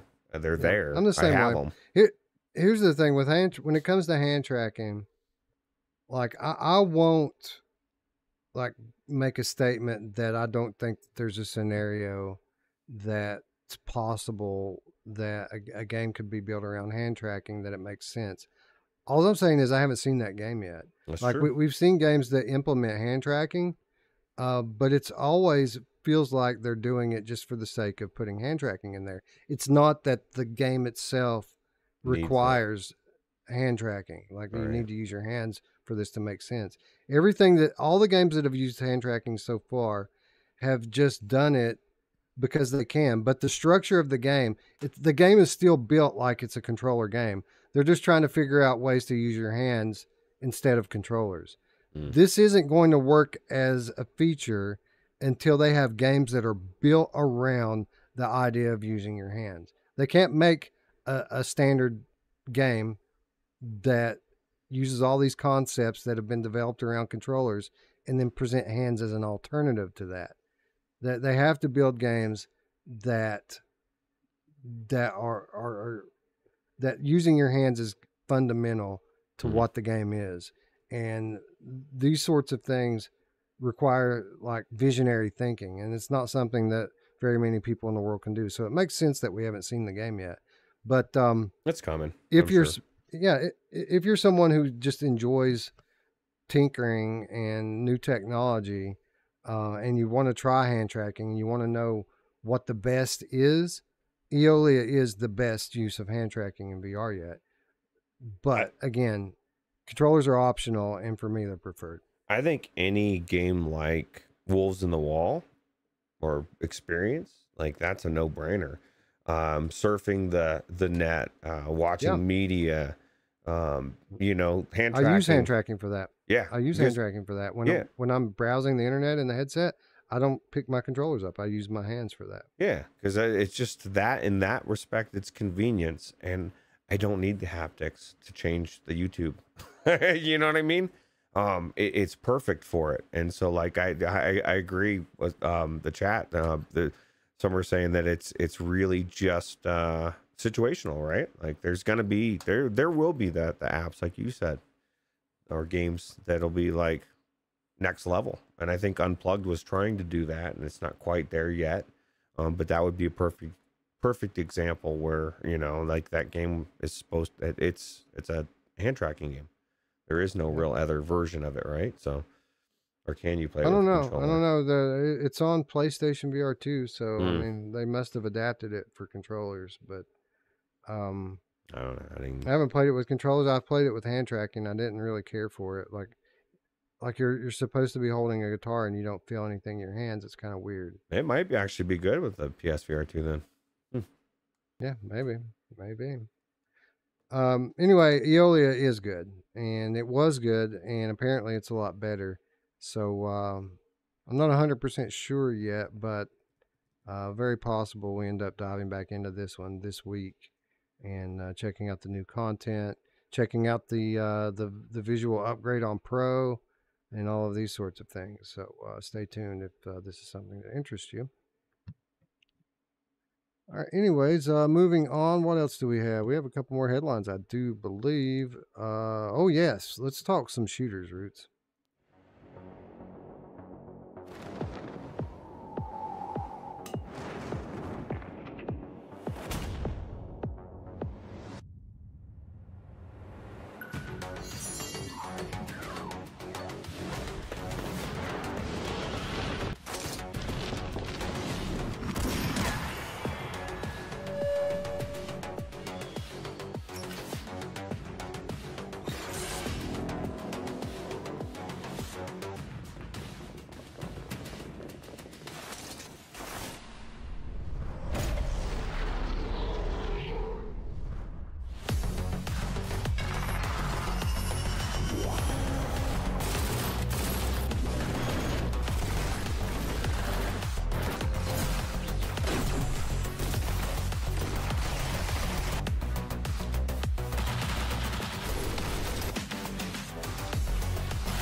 X8 VR hero shooter game announces new features and achieves an impressive milestone in a major update. This from Arthans VR.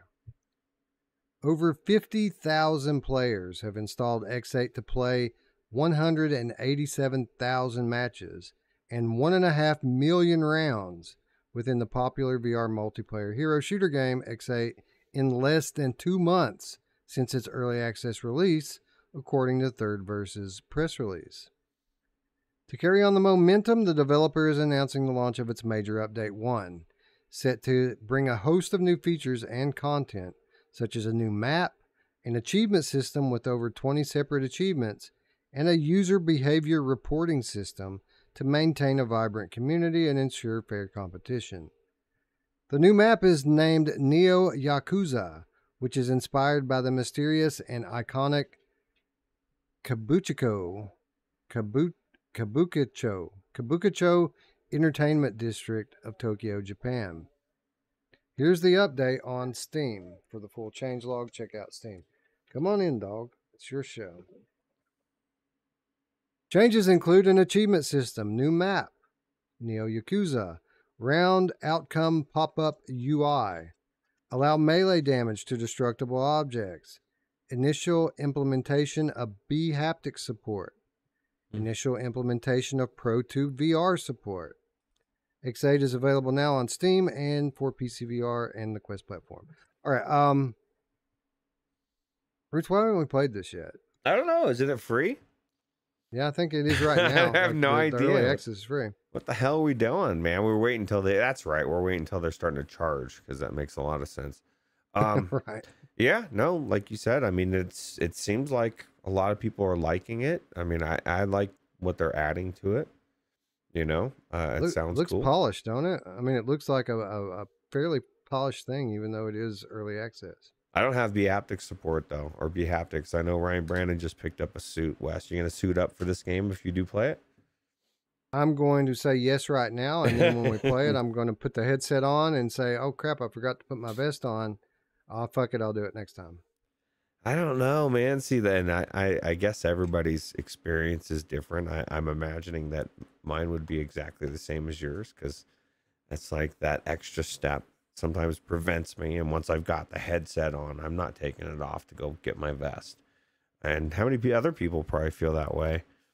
I think the solution is just wear it all the time, Wes. Don't ever take it off. Right. And then, you know, your wife I might haven't complain, sold it. but I haven't sold it for a reason, and the reason is because it's fucking cool when you have it on. It's pretty awesome, but I need to wear it more. Like, half the time I don't know if a game supports it or not, and then by the time I figure out that it does, I'm already in the headset. I don't want to stop. So you're right. I think I should just put it on, no matter what I'm playing, and then we'll figure it out in the game whether or not it actually works or not. And then it'd be easier to take it off real quick, right? Then put it back on.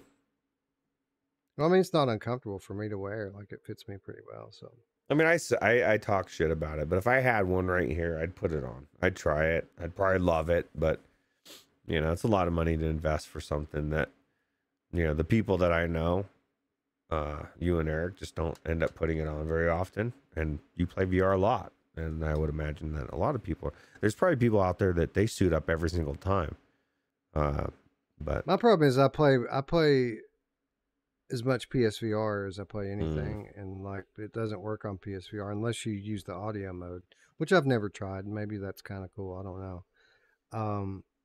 I think if I was playing like mostly PCVR, I would probably think to wear it more, but you know, that's not the case. I'm PCVR is like 20% of what I play. It's dead to Wes.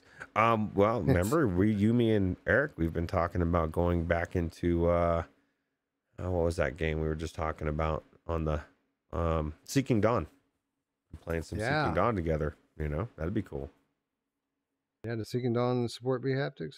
Yeah, I don't know if it does or not, but you'll find out. See that already? This is the point. It's like you have no idea, and so they need a definitive list. The worst thing that happened for them was Alex VR not being there, because he was on it. That's true. This is true. There is a list. There's the software that pops up on your computer when you have it installed. Go on out, dog. Oh, and it tells you? Show. Yeah, there's a list you can click on that has everything, and it even breaks it down to like official native support versus community profiles that people have built for the games. Like there's a pretty substantial catalog of the games that you can access on right there on the app. Well, there you go. Be haptic. Send one to Roots, and then he'll talk about it on the show. There we go. James says, currently I don't recommend the feet or the hands. The facial interface is cool, but truthfully, it's a bit uncomfortable. So basically saying get the vest. Yeah, somebody said the arms too. I think it was James. He said as well. Vest and arms, totally worth it. Vest and arms. Okay, cool. So I bought the vest. I'm not paying any more money for haptics, though. They're going to have to send me one. You need to send one to Wes. Send Wes and Ruuts arms and Ruuts the vest. For a 40, please. Even though I'm only 5'8.5", I still need a full 40 sensors. There you go. There you go. The gauntlet is thrown down. Yep. The haptic glove, so to speak, has been thrown down. That's right. I'm waiting on pins and needles by my email. I shouldn't, though. Anyway, we are quickly approaching the end of the headline segment, but we do have one more story to talk about before we shove off. Hi, Wesley from Triangle Factory here. Allow me to introduce you to the Control Point update. In our new game mode Control Point, Enforcers and Revolters have access to the exact same weapons and gadgets, while both teams fight to hold designated rooms on the map to gain points. Playable on Factory, Hideout, and Skyscraper, as well as also coming to one of the new maps in an update soon. Aside from this thrilling addition to the game, you'll be able to customize the color and size of your reticle and make use of the improved voting menu. As always, there are also some balancing changes and more fixes and optimizations. Let us know what you think in our Discord and in the comments below. See you in the next one.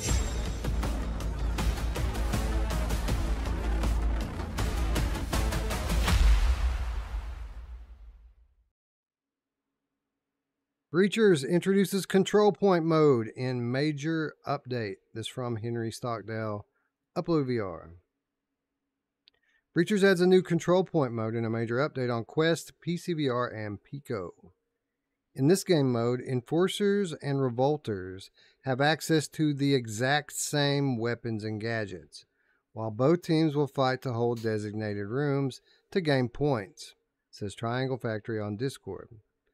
Playable on the Factory, Hideout, and Skyscraper maps, the team confirms Control Point will also be playable, quote, on the new map we're still working on for a future update. While Control Point is the biggest addition, this latest update also introduces an improved voting menu and reticle customization, which includes different color presets and size options. New balancing changes were also introduced, alongside gameplay fixes and optimizations. You can find a thorough breakdown at that link right there. Released back in April, this marks the first major Breachers update. A minor patch released last month, making it easier to squad up with friends through a party queuing system and revamped friends menu, while a new bot takeover feature lets dead players take over AI units on your team. Oh, that's cool. Yeah, that is cool. Breachers is now available on Quest 2, Pico, and PSVR platforms. Ruuts, it's a start, right? It's definitely a start. I think the most disturbing thing I heard in that article, and my heart sank a little bit. They said the new map we're working. New map that they're still working on. Yeah. And I was like, motherfuckers, we want maps. I will submit that this is actually bigger to me than a new map would have been for the other. Like I was telling you during the trailer, my least favorite of Call of Duty is literally what Breacher's main aspect is. You go into this one room where everybody's waiting. They know you're, I guess here it's two. You know where they're going to be. So everybody's waiting, and the other people, it's their job to go into that room. Here, Control, it's constantly changing. and it forces people to move. And so people are running around, you're running, you know, you don't know where the next control point's going to be. All of a sudden it's, you know, pops up and everybody's scrambling for that spot. Whichever team gets there first has a chance to set up a little bit of fortification, right? Everybody's got the stealth. I mean, it sounds fucking awesome to me. And I hope they, you know, keep doing stuff like this. Give us domination, give us a lot of different modes, and then give us more maps as well. Because like I was telling Wes, even Control, there's a reason, you know, there's a reason for the big map, right? Like you were saying, Yep. you know, right now, there's no reason for the big maps with the regular Breachers mode. You've got one room, or I guess one area, and that's it. You don't even need the rest of the big skyscraper. So Yeah. Is this going to be enough to get you back into Breachers, you think? Or do you think that they maybe should have held on to this new mode and launched it with a new map so that there's a lot more variety for people like us who played it?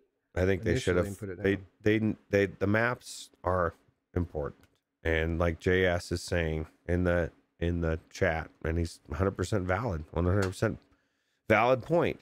This isn't for Call of Duty players. It's for Rainbow Six players. It's supposed to be a Rainbow Six type of game. And so the main thing is, and that's what Breachers is. And it's not my favorite type of thing. So for me, it makes me excited. I love Control. I think it's definitely really good. It's going to make me want to go back into it. Because to be honest, I just haven't felt like wanting to go back into the original Breachers game because I don't like that type of mechanic. I don't like busting into that one room. I just don't like it. And, you know, you have one team that's camping, literally fucking camping. That's it. They just sit there waiting for you to come in. I just don't like that. Whatever the, you know, and I get that that's the mode. I don't like it. But if they gave us, you know, say 3 or 4 new maps at the same time, for everybody, then everybody's happy. But the only danger about that is you're cannibalizing the player base. And so from some respects, even though I hate to say this, does it even belong in this game? Because if you want people to play the Breach mode, the mode that it's made to be like Rainbow Six Siege, but then you have put in all these really, in my opinion, better modes, who's going to play Breachers? They're going to play Control. They're going to play Domination. They're going to play Capture the Flag. And ultimately, I would imagine for the devs, they don't give a fuck which mode you're playing. They just want you in the game. So it's a win-win if you can get people to play. So it's a kind of a fine line. I don't know. JS says that's what's killing Pop 1. Yeah, and you're right. There's all these different modes. And it's the same thing that I said with, I don't remember which game it was, a shooter game way back in the day. And that's what I was telling. I think it was Pop 1. And you were saying you want the 1v1. And I said, well, that the only danger is the more modes you put in there, you're now taking away from the main mode and you have less players. And it's kind of what I think is happening in the flat version in Fortnite. You know, so much in Fortnite the last, I don't know, I haven't played for a long time, but when I was playing, it seemed like I was always running into bots. It used to be like just in the beginning, you'd always run into a team, like at least one team that was bots. And you could tell because they do really weird shit. You're not even playing build mode and they're getting materials, right? Like that's a bot. But then you start seeing them at the end. And it's because I don't think as many people are playing. So I don't know. JSTN says Control Point and any other fast-paced game would be great for warm-ups. That's a good point. Yeah. And that's kind of the point we're making is like this is something that kind of it's seasoning for the main dish. It's not another course. Like we want another course to go with it. And I think the Control Point is something that we're going to enjoy when they give us a real reason to go back into the game. Which, for what it's worth, I do. Unlike Roots, I do enjoy the stealth kind of tactical gameplay that they've got going on here. My thing was they had 3 maps, two game modes, and when it came out, I played a lot of it, and I'm done with it for a while. Yeah. So. Yeah, it definitely needs more maps for sure. Tatum says, "Yeah, I'll just play Crossfire." That's probably true. I mean, at some point, that's what's going to end up happening. You're gonna have some really good game Next that comes month. out, and these ones are kind of floundering around, are gonna fall back by the wayside. And Shapeshifter, the Amorphous Game Cat, has a good point. Alvo is coming to PSVR 2. That is, Alvo is very fast paced game. So yeah, I'm looking forward to Alvo coming to PSVR 2. That game was a game that was built for PSVR 1, and it's always kind of been a little better on PlayStation. So I'm looking very much forward to seeing what they bring for PSVR 2. Crossfire's coming out next month, Roots. Like, it's almost here. yeah, absolutely. It's close. Hussein X says not many seem to play deathmatch mode in Breachers. Well, this is the thing about deathmatch. It sucks. Yeah. You know, I just don't, there's not much to it. You're just killing people. And this is my problem with deathmatch. And the spawn points aren't static in Breachers. Like, the spawn points are set. So people can camp on the spawn points, and it's just not fun. Right. And so, like, my biggest problem with deathmatch is, like, especially team-based, is it's all based on, I enjoy something where it doesn't matter as many times as I die if I get the job done. If I held that room, if I've captured that flag, it's like, I don't care if I die. Now in deathmatch, if I die, I'm hurting my team. And then I'm like, I don't want to die, Wes. And it usually happens. Don't die, bro. I can't die. No, I wrote a website copy for a Steam game, an upcoming Steam game this past week, and I put "Don't Die" in there like 3 times. So shout out Radio Runt. When you see this, it'll probably be next year before you actually notice it. But when you see the Steam game that says "Don't Die," just know, Radio Runt, that is because of you. It's a shout out to you. Love yeah, you. It's funny because I all the time, whether I'm playing, it doesn't matter what I'm playing. I'm always saying "Don't Die," thinking of Radio Runt because he's always telling us not to die. We have immortalized Radio Runt through the Steam store. That's right. Anyways, that wraps this week's headlines. Man, there were so many more. So again, if you're a patron, be sure to go check out the weekly show notes, because I mean, there was fucking a month worth of shows in today's document, which is good because we didn't have a show last week, and it's nice to be able to kind of make up for that. Typically, I go back 2 weeks when I miss a week, and I just do 2 weeks worth of news. Didn't need to this time. 3 pages of just what happened in the last week. It's crazy. Anyway, we do have some stuff coming out this week, so let's get into the week's reminders.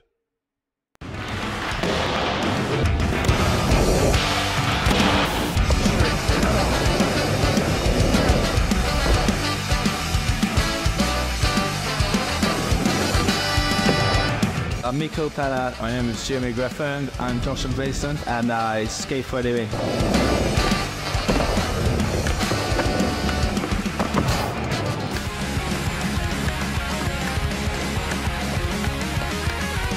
Yeah, no, it was a really fun experience. Like, that was my first time actually trying VR, and I've always wanted to try, so it was definitely pretty trippy. It's like how realistic it was. Like, I literally did actually feel like you were like pushing on a skateboard, playing it for like 5-10 minutes. You kind of get the hang of it, like learn how to like do the flips and grinds or whatever. But yeah, 100%, it was a fun game, but I was really hyped. It was exciting to play it. Yeah, absolutely amazing. I've been loving it. It's a really, really cool experience. I like I was there.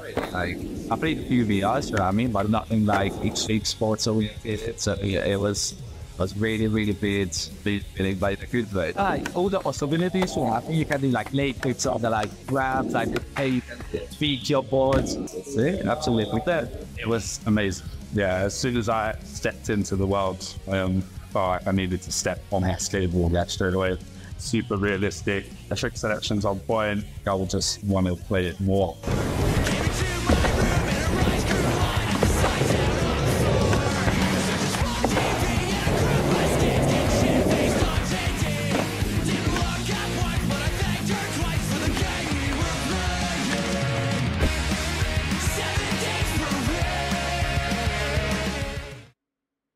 VR Skater coming to PlayStation VR 2 this week, July 21st, 5 days. This game's been lingering a while in PC VR land, and we've never quite gone to it yet because it's always kind of been in this early access state, but I guess we're about to move out into the full release. And well, let me ask you this: did you ever get into Tony Hawk's Pro Skater back in the day? Actually, not only back in the day, but I actually own it on Steam, the remake. I'm trying to figure out how this game I had became Double Dragon. Because that's not what it like. At the link that I used, You like must it's have not clicked something. That's IGN. There you go. You did it. There we go. That's just very bizarre. But yeah, no, I rebought the remaster. There's a remaster from Steam that came out. I think it was last year or 2 years ago, and I actually streamed it for a while. I realized I still sucked, but it's everything that I want out of a skater game. Like I want to search for the letters of skate. I want to look for all the, you know, that was the cool thing about Tony Hawk, is it wasn't all about the game and you know, just skateboarding. They gave you like things to do inside, like different objectives to get, and so there was reasons to keep going back through. Maybe you missed a letter or you missed whatever. I really enjoyed it, and so like, yeah, everybody says this game is good, even on Steam. The only complaint I saw was that more people wanted it to be longer. So, yeah, cool. Yeah, you know who else wants it to be longer? My mom! Short, long. She likes it all, but she does prefer. That's for sure. That's true. She like much like professional skaters, she always loves a new deck. Yeah, absolutely. She's equal opportunity as well, right? She believes in diversity. No, I've always kind of been into the whole skating scene. I've not really a skater in real life, but I did, you know, a large part of my circle growing up were skaters. Like, these are the people that I used to hang out with. So, like, I did play a lot of Tony Hawk's Pro Skater, and I enjoyed it. And for what it's worth, people say that this game is a lot of fun and that the mechanics are really good in it. And for that reason, I think eventually, probably this week or next week, or maybe the week after, we're going to have to play this game and check it out. For me, my whole complaint with VR Skater, having not played it, is a lot of what I love about skateboarding isn't in this game. And what I really love about skateboarding is kind of like the culture, right? Like what Tony Hawk has that this game doesn't, outside of the achievements that you're talking about, is right. There's recognizable bands playing in the game, which the soundtrack's supposed to be pretty good here too, but I'm not so sure how recognizable it would be. But like, even watching this video of the pro skaters playing it, you see them wearing Thrasher shirts and Vans. This whole kind of culture around skating is what I feel like is missing from VR Skater. There should be recognizable graphics on these boards. You should be able to go to a skate shop and unlock things that you recognize. There should be names, likenesses in the game of pro skaters that you recognize. Music, you mentioned. Like this sort of thing, I feel like is half of the experience of the whole skateboarding scene. And I think that's the part that's missing from this game. I think if the gameplay is as good as people says it is, that some company with money should get behind this, should sign some talent, should sign some content, and make this the skating game that everyone wants. Yeah, definitely would be a lot bigger sell, right? If it had Tony Hawk and all the pro skaters in it. And you know what was cool about the remaster is they actually like had all of the people from the originals come back and redo like different things, and like, so some of it was new. I just was really cool. Yeah, Tony Hawk's VR would be great. Like that's the perfect scenario. But they wouldn't even need to take it that far, I don't feel like. I mean, they could put some you know, more recent figures and kind of appeal to the skateboarding crowd a little bit better, I feel like. Yeah, they need to redo Gleam in the Cube. No, maybe not. That would be cool, right? Anyway, everyone says it's great. Everyone says it's fun. It's coming to PlayStation VR this week, so I'm sure we'll have much more to say about it very soon. But that's not all that's coming out this week, Roots. We have other surprises dropping in our lap as well.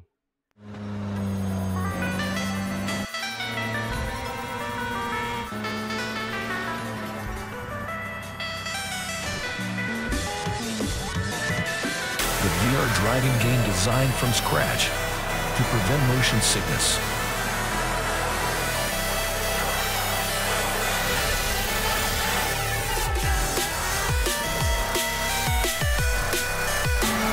Innovative open world multiplayer.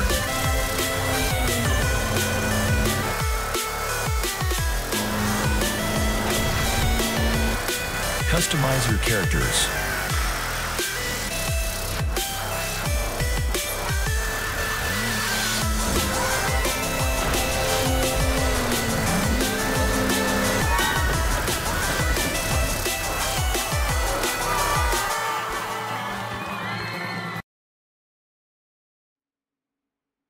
InRun launches this week on the 18th of July. So 2 more days on this one. Roots, we've said it 1,000 times on our show. We need that Cruisin' USA style arcade racer in VR. And of course, wouldn't you know it, we're getting it from our old friend Ivan at Ivanovich Games. Yeah, it's crazy. We were just talking about it being a stealth drop. And so when I saw this and it was not, this came out, I was like, yes, it's not a stealth drop. It's very close to a stealth drop, but July 18th, couple days, this game's coming out. Looks super cool, and I've been waiting for another game from Ivanovich. I think it's probably one of my favorite developers. I mean, I can't think of another developer that puts out better retro games. I know that there's other ones that are right up there with Ivanovich, but they're my favorite, you know? Yeah, Ivanovich, and I would put Garage Collective. Absolutely. In there, those two well. are the, yeah. Cyril's those are just the guys. crazy with how cheap his games are just for the value. It's like, might even put it over the top. So we were asking, where's our Operation Warcade for PSVR 2? What's Ivanovich doing? Apparently, this is what Ivanovich is doing. Yeah, well, I'm glad because we don't have a game like this. Looks super cool. I love Cruisin' USA. Hopefully it's as cool as it looks, but I think it will be. You know, I hope it supports wheel and pedals. Yeah, that would be cool. Or the yaw, like Techno Glitch said.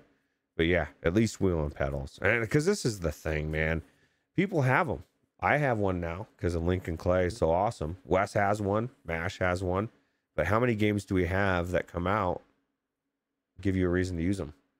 You know. So right, yeah. My question is this game going to be enough to?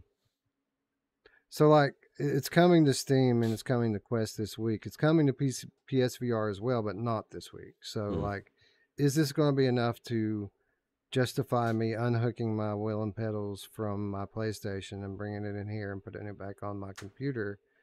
I don't know about that. I might just wait. I might just wait for the PSVR version, but I'm not going to wait to play it. Like I'm hoping to play it this week. This is the problem with PC wheel games or any games for a PC VR. And you know, I have people play certain games all the time. It's no big deal. They download the what you need, the drivers or the settings. You got to go find somewhere for the perfect settings on what to set your wheel. Yeah. You know, like it's not just usually plug it in and it works and you can just play. You're going to, you know, most of the time it's like if you tried that, you're wondering why your car is like veering off to the fucking side and no matter what you're doing, nothing, you know, it's just not good. So, yeah. Console gaming is the best, son, because you don't have to do that. Just plug it up and it works. But it would be nice if like Ivanovich games somehow, like I don't know how is it not a thing? Like these games, do they not come with drivers? Like, you know, when you download the game, it just automatically downloads what you need for all the wheels out there. It's different. It's different on PC. Like on console, and I guess they could do this for PC, but for some reason it's not like this. When you plug the wheel into the PlayStation, it's emulating a controller to some extent. So that's like true. The buttons, the wheel, the pedal, it all corresponds to something that you could do on the controller. Where as on PC, it's very different than that. It's like a whole different like thing. You said it. There's a whole list of drivers, and it depends on your hardware as to how it's going to work, and it's more complicated than it should be. There's a reason why I've only played very few I've used this wheel for PC. As a matter of fact, right now it's downstairs with my PlayStation VR 2. So Yeah, like because I mean, honestly, since I've had mine, Gran Turismo has been the one enjoyable experience with it. Everything else has had some kind of weirdness or something that makes it more frustrating than fun. yeah, GT7 has just been awesome, you know, just works and it's great. yeah, that's the same for me. So moving along, so that's what's out this week. There's other stuff out this week that I didn't want to waste my time talking about. If any of that stuff ends up being good, we'll cover it on a future episode. But I'm done. I'm done with Seven's Roots. I don't want to talk about average games anymore. I don't want to talk about blocky Minecraft graphics on a 2023 VR release.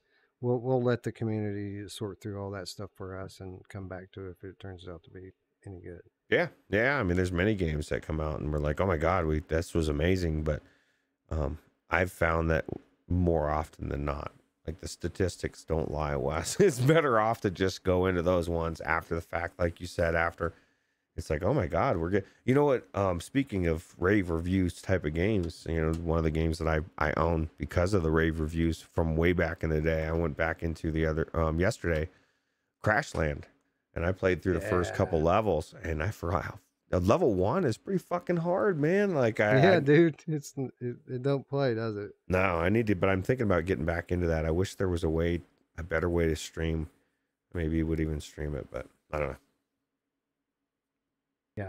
Yeah. I'm down. What we're talking about, maybe revisiting some classics. I'm down to revisit Crashland, especially as you know, Quest 3 looms, and I'm sure we're at some point we're going to want to pay homage to the best of Quest 2. That seems like a good opportunity to jump back in games like Crashland. Yeah, absolutely. Anyway, let's take a look at some viewer comments from the previous episode, starting with Bad Robo here. Bad Robo says, of course there was co-op in the original Operation Wolf. There were 2 Uzis on the arcade machine. After school, my friend and I would always go and play it. So yeah, I thought so, but I wasn't sure. And if you're not sure about something on this show, Roots, you can't say it because Simplex will skewer you if you get something wrong. Hey, he's the best though, man. He's just very accurate. He keeps our show right on the line. And for those of you wondering what the real difference between a roguelite and a roguelike is, go check out the comments from our previous episode because Simplex breaks it down in detail for you. Oh, cool. Justin in 007 or Just Living. Just Living. Yeah, it's small on my screen. Thank you. Just Living 00. Vertigo 2 is one of the best VR games out there, period. I'm so happy to see it coming to PSVR 2. Me too. Like, yeah, I agree. Yeah, I agree. I mean, next to Wander, I can't think of a better adventure. You know, Wander is a different puzzle game adventure. This is a shooter adventure, but they're 2 amazing stories, amazing games. And interestingly enough, Wanderer was Game of the Year and like a lot of different things, right? And I kind of feel like for me, Vertigo 2 is following the same path. We'll see. I need to finish it. I fought sap monsters. I fought dinosaurs. I fought centaurs with bows and arrows. Like, and this is just in my last PlayStation. There's so much more. That's just crazy. Yeah, that game's just amazing. It's just outside the box in every way. I mean, yeah, it's been done before. Yeah, Vertigo 2 is a sequel to Vertigo 1. But the gameplay is and just everything is, the whole package is just awesome. I was a soldier in a Holy War, Roots. Oh, were you really? Oh my god, did you win? I hope. Yeah, you go into chapter 11 and you go into this city, and there's a war going on between like religious conservatives and revolutionary liberals. And you get to choose your side, and the path through the whole level varies depending on which side you take. Really? And there's a boss fight at the end, and obviously if you go to this side, you're going to have this boss. If you go to that side, you're going to have this boss. That's actually really it's smart. Crazy. Yeah. Yeah. I am not going to say which side I would go to, but Actually, I'd love to go to both sides and just check them both out. You know who likes to play both teams? Yeah, she does. And Mickey Bear coming through with Wander Steam Key right there, bro. Oh shit, Mickey Barrios giving up a Wanderer key. Thanks, Mickey. You think the new version of Wanderer, they're going to make people pay full price for it? It is a full remake of the game, like with significant new content and like a full graphical over. Like it's on Steam. It's a full blown. It's like period. No, it's a full blown remake. Okay. It's a full blown remake. I don't know. This is the thing. Would you? They shouldn't. You know, I don't know whether they're going to or not. That's and I thing. Understand is like the temptation is to, but it's not that type of game. It's not a game that you're going to go pick up again for full price. You might pick it up for 10, 15 bucks just to check out and play through again in a better version. You've already played the story. You know the story. You know the puzzles. You know, like it's the same thing that's Corporate Zombie is talking about in the next comment. You know, same thing. Is there a reason to go back in for people that have played through Vertigo 2? I don't know. You know, if you've already played through it, would you buy it for full price? I don't know that I would. So. Daddy P says remakes never get discounts or free upgrades. Well, here's the thing. Remakes typically don't come out 2 years after the game. Like if we were 5 years down the road and they were promising this big next gen upgrade, then yeah, I could see that being a completely new entry. But typically what happens with these remakes is it's years later, there's already been sequels come out and they're going back to the original to remake it. Now it's a new game. This is them basically, instead of doing a PSVR 2 upgrade, which a lot of games did, they're going the remake route, which tells me, first of all, that they are going to charge something for it. Like they're not going to give it away. And they shouldn't. They shouldn't give it away. Right. $10 would be fair. How many copies did they sell? The game's amazing. And the whole thing is you want everybody coming into Quest 3 to pick this up. You want all the PlayStation VR 2 players that didn't get a copy to pick it up. You're going to get your money that way. You're not going to resell this thing en masse to people full price. I guarantee it. You know? So Bad Robo says, no, I won't pay for it a second time. It's the same story, just reimagined. Looper, I'm sorry. I was just gonna say he basically saying this, it's new sections, not only known puzzles. And I get that. Yeah. You know, and maybe for some people that would be enough. I just don't think for most people it would be enough, especially when it's a premium price. That's the question though, is how many? Like, is it going to be 75% the same stuff? You know, the same puzzles? True. Like, are they going to rework all the puzzles and make it all different? Like, if they make it all different, then okay, we're talking about something. It's almost a different game, right? Yeah. Right. But if it's going to be like, well, they're putting in one new level in and remixing a couple of things, like, are you going to charge me $40 again for that? Like, most people aren't going to do it. You know, I could see if it was like a remarkable change, then yeah. But I agree with the chat. It's just too quick. It's too quick a turnaround. You know, like 2 years. It's just not. Michelle Bailey says we should do a poll on it. I agree, but I think we should wait until we know a little bit more about it. That's true. Like, yeah. It's coming next year. So a lot of assumptions. I'm sure we'll find out soon enough, right? Yeah. Anyway, we've talked about this subject time and time again. If there's substantial new content in the game, I'm fine with paying something for it. Like, I'll pay $20 for, I mean, this is one of the best VR games ever, and you're going to give me a better version of it. I'll pay $20 for that. Don't charge me $40 for it.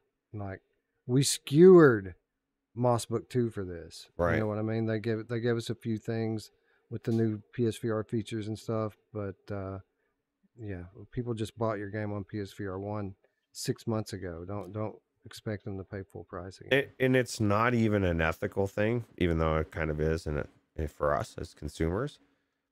If you want to make money, it's a money thing. You're not going to sell copies to people, resell them another copy. It's a story-based game, and amazing as it is, unless it's a complete, like, utter overhaul remake, why would people buy it again? but you make it $10, it's just enough to pull people in, right? It's only $10. I want to check it out. It's got more content. You know, you're rewarding people that bought your game already. That's the biggest thing. It tells your customers you value them. It's all the way around. To me, it's a no-brainer. But you know, a lot of times people they think end all. It's this Garage Collective, perfect example. How many copies of his game, Amazing Games, do you think he sold because he priced it at a reasonable price and everybody made it a no-brainer? You could easily charge $25 for those games, but you know, it's a different business model, and I think it's smarter. So, great. Corporate Zombie says the question is: say you had Sony announce VR modes for God of War, or The Last of Us, or Spider-Man Miles Morales. Would people who already played those games flat suddenly buy a headset to play them again? I'm not sure. Would they also pay an upgrade fee? Because that could happen too. Speaking personally, I don't know if I have the time to play those games again.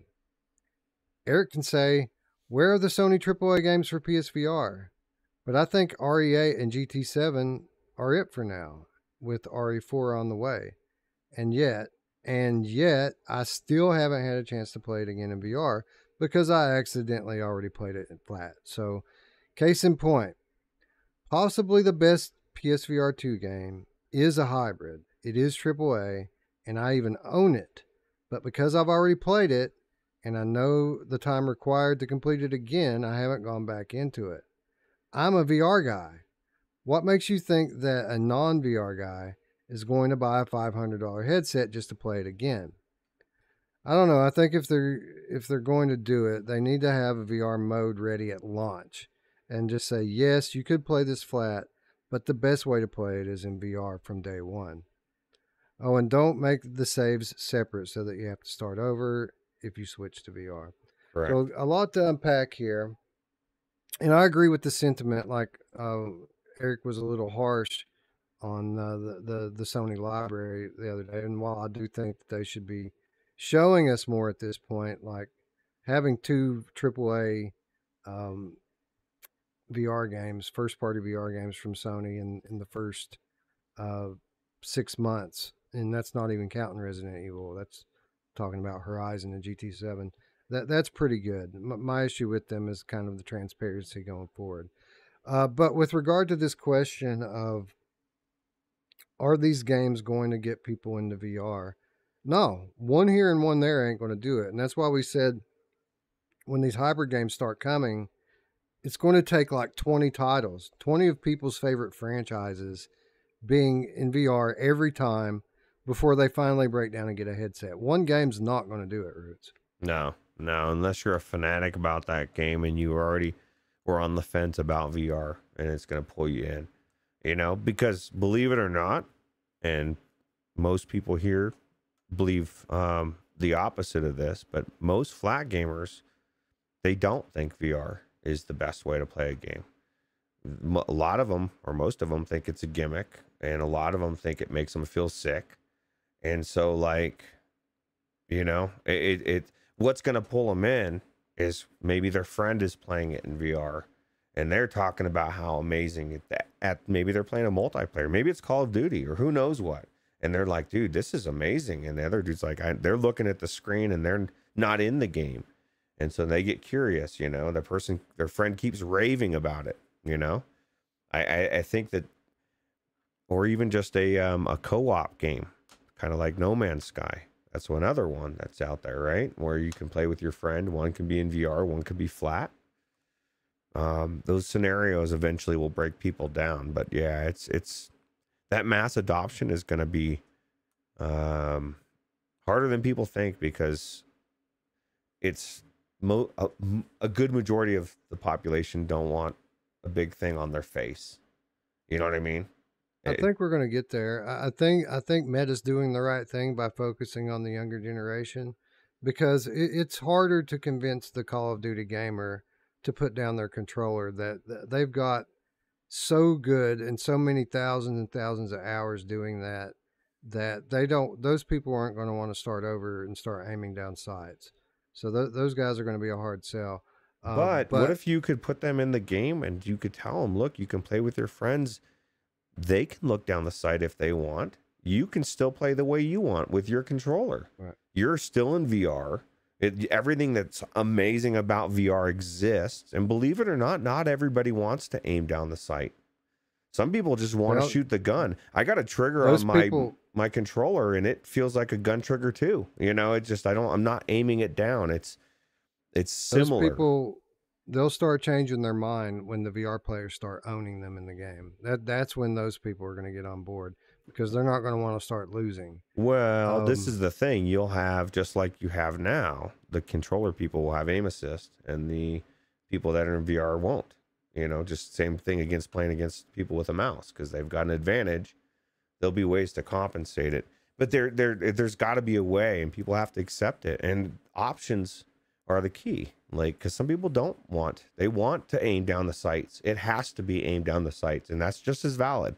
Just give everybody an option, right? So JS says only Call of Duty would do this, and maybe Fortnite. I don't know that either one of those just by themselves is going to do it. Again, I think it's going to be a process over time. It'll take time. Franchise after franchise having VR in it, and again, as they see their friends raving about the experience they're having, as the younger generation comes up behind them and they're all playing VR, I think eventually we're going to start winning people over. Yeah. If one game is going to do it, if there were one title that could pull it off, Grand Theft Auto Online. That would do it. That's the one. That's the one. Yeah, because it's a role play type of game or thing anyway, and people would want to go into VR especially. And you know, there's talk in the chat about how people won't accept playing together, and you know, there's probably more logic in separating, because there are certain games that are PvP where you can't play controller against you know, mouse, and so like maybe they do have different modes. Either way, it won't matter, because you know, people will have their options, and you could play it, you know, in VR. Let's be honest, if I was going to play a Call of Duty, I think I would probably prefer to play it with my Xbox controller. I'd be a lot better at it, I guarantee you, than I am just because I'm a lot better with the gun, with a game that I've played 30 years that way, than I am aiming down a sight. Now, that might not be the case for everybody, but it would be for me. So, well, Rosa says people still bitch about the separation of skill level and ability. Yeah, people bitch about everything, man. And, you know, even to the point where, like, if there's a little bit of truth in something, people will blow it out of proportion and make it out bigger than it is, because they want an excuse why they're not as good as the other guy, right? Yeah. Well, that's the thing, and I watched that is with my nephews, and you know, like, there's always an excuse. You know, there's always, whether it be Mortal Kombat or whatever, you know, they're cheating. You know, that move's cheap. Say, well, there's a counter to it. Figure it out. You know, make them regret doing that move. You know, like, it's just the way it is. But you're right. There's always going to be people that bitch. Either way, like I said, everybody's got preferences, and none of them are any more valid than anyone else. You know, like, I just call me nostalgic. I just love the Xbox controller. It's good, or I guess PlayStation controller. I don't want to be like dirty or anything. JS, I tried to go back to Call of Duty when I first switched to VR, and it was boring as hell to try to play with the controller. And I used to play it religiously. Yeah, this is kind of the VR dilemma, right? Like, this is what you hear a lot of people say, is once you go, you can't go back, right? Yeah, that's which Ruuts went back. Most people. Now, Ruuts, you are the exception to the rule, of course, but most people who become VR enthusiasts. Well, if you say VR enthusiasts, yes, but if you talk about most people, the Quest 2 retention use tells otherwise. People aren't coming into VR mass and saying, this is the definitive way I want to play. They're going back to the AAA games. But you can't just assume that those people are going and playing flat games either, just because they're not putting their quests on anymore. Like, Quest targeted like the general. It's not like PlayStation where they're targeting gamers. Like Quest targeted everybody, like my dad, my cousins, you know, my nieces and nephews, people who aren't typically gamers. And I can say that that's true. Like my dad used to be in his Quest a lot when he first got it. He doesn't pick it up all that much anymore, but he's not going out there and playing Call of Duty either. Yeah, that's true. That's true. So, anyways, let's move along to our next reminder. This is that magical time of the week where we ask all of you to please take a moment of your time and join us right now as we all go and support our developers by wishlisting a game or leaving a review, doing something to help the game and help its status on the store. And I don't know, what do we got? We got some stuff this week, right? We got InRun. InRun. That's what I'm doing. InRun. Genotype. I don't know if Pneumata has a store page yet, but if it does, that would be kind of cool too. But yeah, I think you're right. I think InRun is the move this week, and that's what I'm going for as well. Yeah. Yeah. 2 more days. Yeah, hopefully we'll be covering it this week. Like, I want to get in there and check it out. So yeah, for real. So we're gonna do the only thing we know for sure right now we're gonna do is Jupitergrad 2, which by the way came out last week on Quest, and I got in and played a little bit last night. I played. My headset was full with a brand new Bobo battery attached. I played it dead. Damn. Yeah. Yeah, I got to go a little bit more elaborate when I do my Bobo VR. I have to put it in my pocket, attach it to a little cord I have. But you know what's kind of cool is they give you a little clip that comes in, and it clips on the back side for your cable management, so that it clips in really easy and goes back behind. It's pretty cool. Yeah, and for what it's worth, I think Bobo makes a thing to make any head strap into a Bobo strap. So yeah, really I can't remember. I know to attach. Yeah, I know Mash covered that once, I think. Like, I don't have it, but it's out there. Oh, it looks like there's an InRun demo on Steam right now. Oh my god. Mm-hmm. There you go. Who doesn't want to check it out, right? Question your soul. Yeah, especially as old people like us who remember playing these games back in the day. I loved cruising, especially going to the arcade, right? See how far you could get. All right, there we go. Done and done. Just like that. Another game is added to the wish list. And it's a game that can use it, right? Like these indie devs, there's a reason why we do this, is to kind of help these guys get some shine and let their game be seen on the store. So all of you who participated, thank you. Thank you. We appreciate it. The devs appreciate it. Be sure to leave a comment and let us know what you wish listed this week. Meta's talking to China about taking their Quest to China. What's that going to do to Pico 4? I was just looking at the cutting room floor. Damn, dude. Yeah. I don't know, man. I don't know. Crazy. Sky says I use a Reverb G2 modded with a Bobo VR strap. That's interesting. Like, I love my reverb strap. Like, I guess everyone's head's different. My Reverb's super comfortable. Yeah, but what do you need? Well, okay, he said the Bobo strap, not the battery. Okay, right. I gotcha. It's a strap. Like, even that's really like the head strap for some reason. And Spry's got a good point, actually. I didn't even think about this, but most, if not, I think all of them do. Ivanovich games have demos. That's true. So that's true. Yeah. Par for the course for that guy. Yeah, I don't know why I was surprised. All right, and that's going to bring us to our final reminder this week and every week, and that is how you can support us, our channel, and our community. Of course, if you haven't already, the most important thing for you to do is subscribe.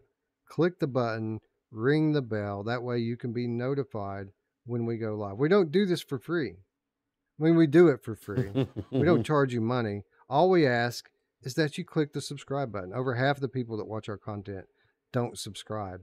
So it's crazy. By you subscribing, it helps us fight the evil algorithm and allows us to make it into more people's feeds. So if you haven't already, please click the button, and we'll call it even. We want you to be part of the family. Like, come home, join the fam. If you want to do a little something extra, if you're already subscribed and you want to really help us out, you can support us on Patreon. where for as little as $3 per month, you will gain access to our weekly show notes, which are substantial this week. You also get insider updates and exclusive content, all for less than $1 per week. And you get to feel good about yourself knowing that you did all you could to help us succeed here in this evil dog eat dog YouTube VR world. And seriously, like, I'm not even joking. Like, I'm looking at the cutting room floor here, and it's distracted me like 5 times just by seeing all the different things. I'm like, holy shit, China's good. Yeah. Meta's going to China. Like, there's a lot of good stuff in there, and that's what you get as a patron as well. And we're coming up on the 2023 show in what, 5 months, 6 months, and you're going to want to be a part of the discussion in that deliberation, right? Yeah, and for what it's worth, we're almost due a new piece of exclusive content too. I don't know what I'm going to record yet for Patreon, but it's about time. The last one I did was Propagation Paradise Hotel, and I think we're going to do something else. You know what would be cool is like a patrons night, multiplayer night or something, where we just hang out and play X game for multiplayer, me, you, and Mash, and get the community in there, because I really do appreciate it. I mean, especially, just everything, man. Like, I wouldn't even have my Pro if I had to, when I was tight on money, I had to pay for my PlayStation. I'd be that much further behind. Wes wouldn't be able to fly where he's flown, and just everything. So we appreciate you. True facts. They allow us to do things we otherwise wouldn't be able to do, and that's why we appreciate them so much. Not only the people who subscribe to Patreon, but everyone who leaves super chats, everyone who contributes directly to PayPal. We appreciate all of it, and we love you. Thank you. You also get your name in the ticker at the end of the show. I never mentioned that, but we pay homage to our patrons every week, every show. With our outro sequence. So, yeah, every week again. I think I hear the words, "This man legitimately thinks." This man legitimately thinks. I see Mash's name up there, than us. And I'm like, man, I should be given to the show as well, but I'm not. And like, this man legitimately thinks he's better than me. Ed Robo says, "How dare you not sub? How dare you? How dare you? Dare you? I agree." Of course, if you don't have money, we understand that. The economy's tough. Things are tough all over these days. That's why it's absolutely free to join us in our home being our Discord channel. You'll find a link to that, an invitation link down below. This is where we're at 24/7, 365, talking about everything, not just VR, talking about life in general, sharing music, sharing police chases, sharing stories, getting together for multiplayer. It's all done there, and it's a good place, Roots. It's not like a lot of these Discords you see where there's thousands and thousands of people and you get lost in it. It's a tight-knit community, ours, and it's probably the best thing that we've done. Yeah, absolutely. And what's cool is there's actually like different people, not just me, because every once in a while I'll stream on Discord, but some people, they exclusively stream to Discord and you'll see a lot of people just streaming whatever they're playing, which is cool. So yeah, or just posting links. Like a lot of our community have smaller YouTube channels. They like to post their stuff in there so that people can see it. That's a good way to do that. Yep, absolutely. And Shapeshifter right there, the Amorphous Game Cat coming through with 5 pounds, says, "How's that?" Smiley face. We appreciate that. It's perfect. That's exactly what we're talking about. And now if somebody just goes over to the Discord and joins, well, I'll be happy. So thank you, Shapeshifter. I like your profile pic, by the way. That's pretty That's sweet. Cool. I can almost feel the triggers in my hands. Rudy. I know. I'll tell you what, people were thinking I was downplaying the adaptive triggers. That's the thing. That's why those Pro controllers wowed me in those few games. The adaptive triggers are like the best thing I've ever had. You add those in the Pro, forget about it, man. But that's like a Sony. I want to say that they're doing that, and maybe on Quest 3. Let's look. I think that there's triggers coming to the. They probably. I mean, I'm sure that that's something that's going to be adopted by everybody.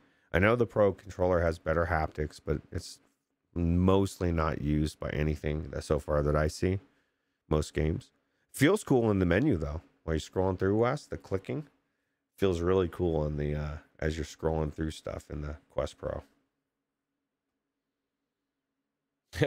Bad Robot says, "Is your mom on Discord?" And Spry says she's all over. She gets around. I agree, 100%. She is. I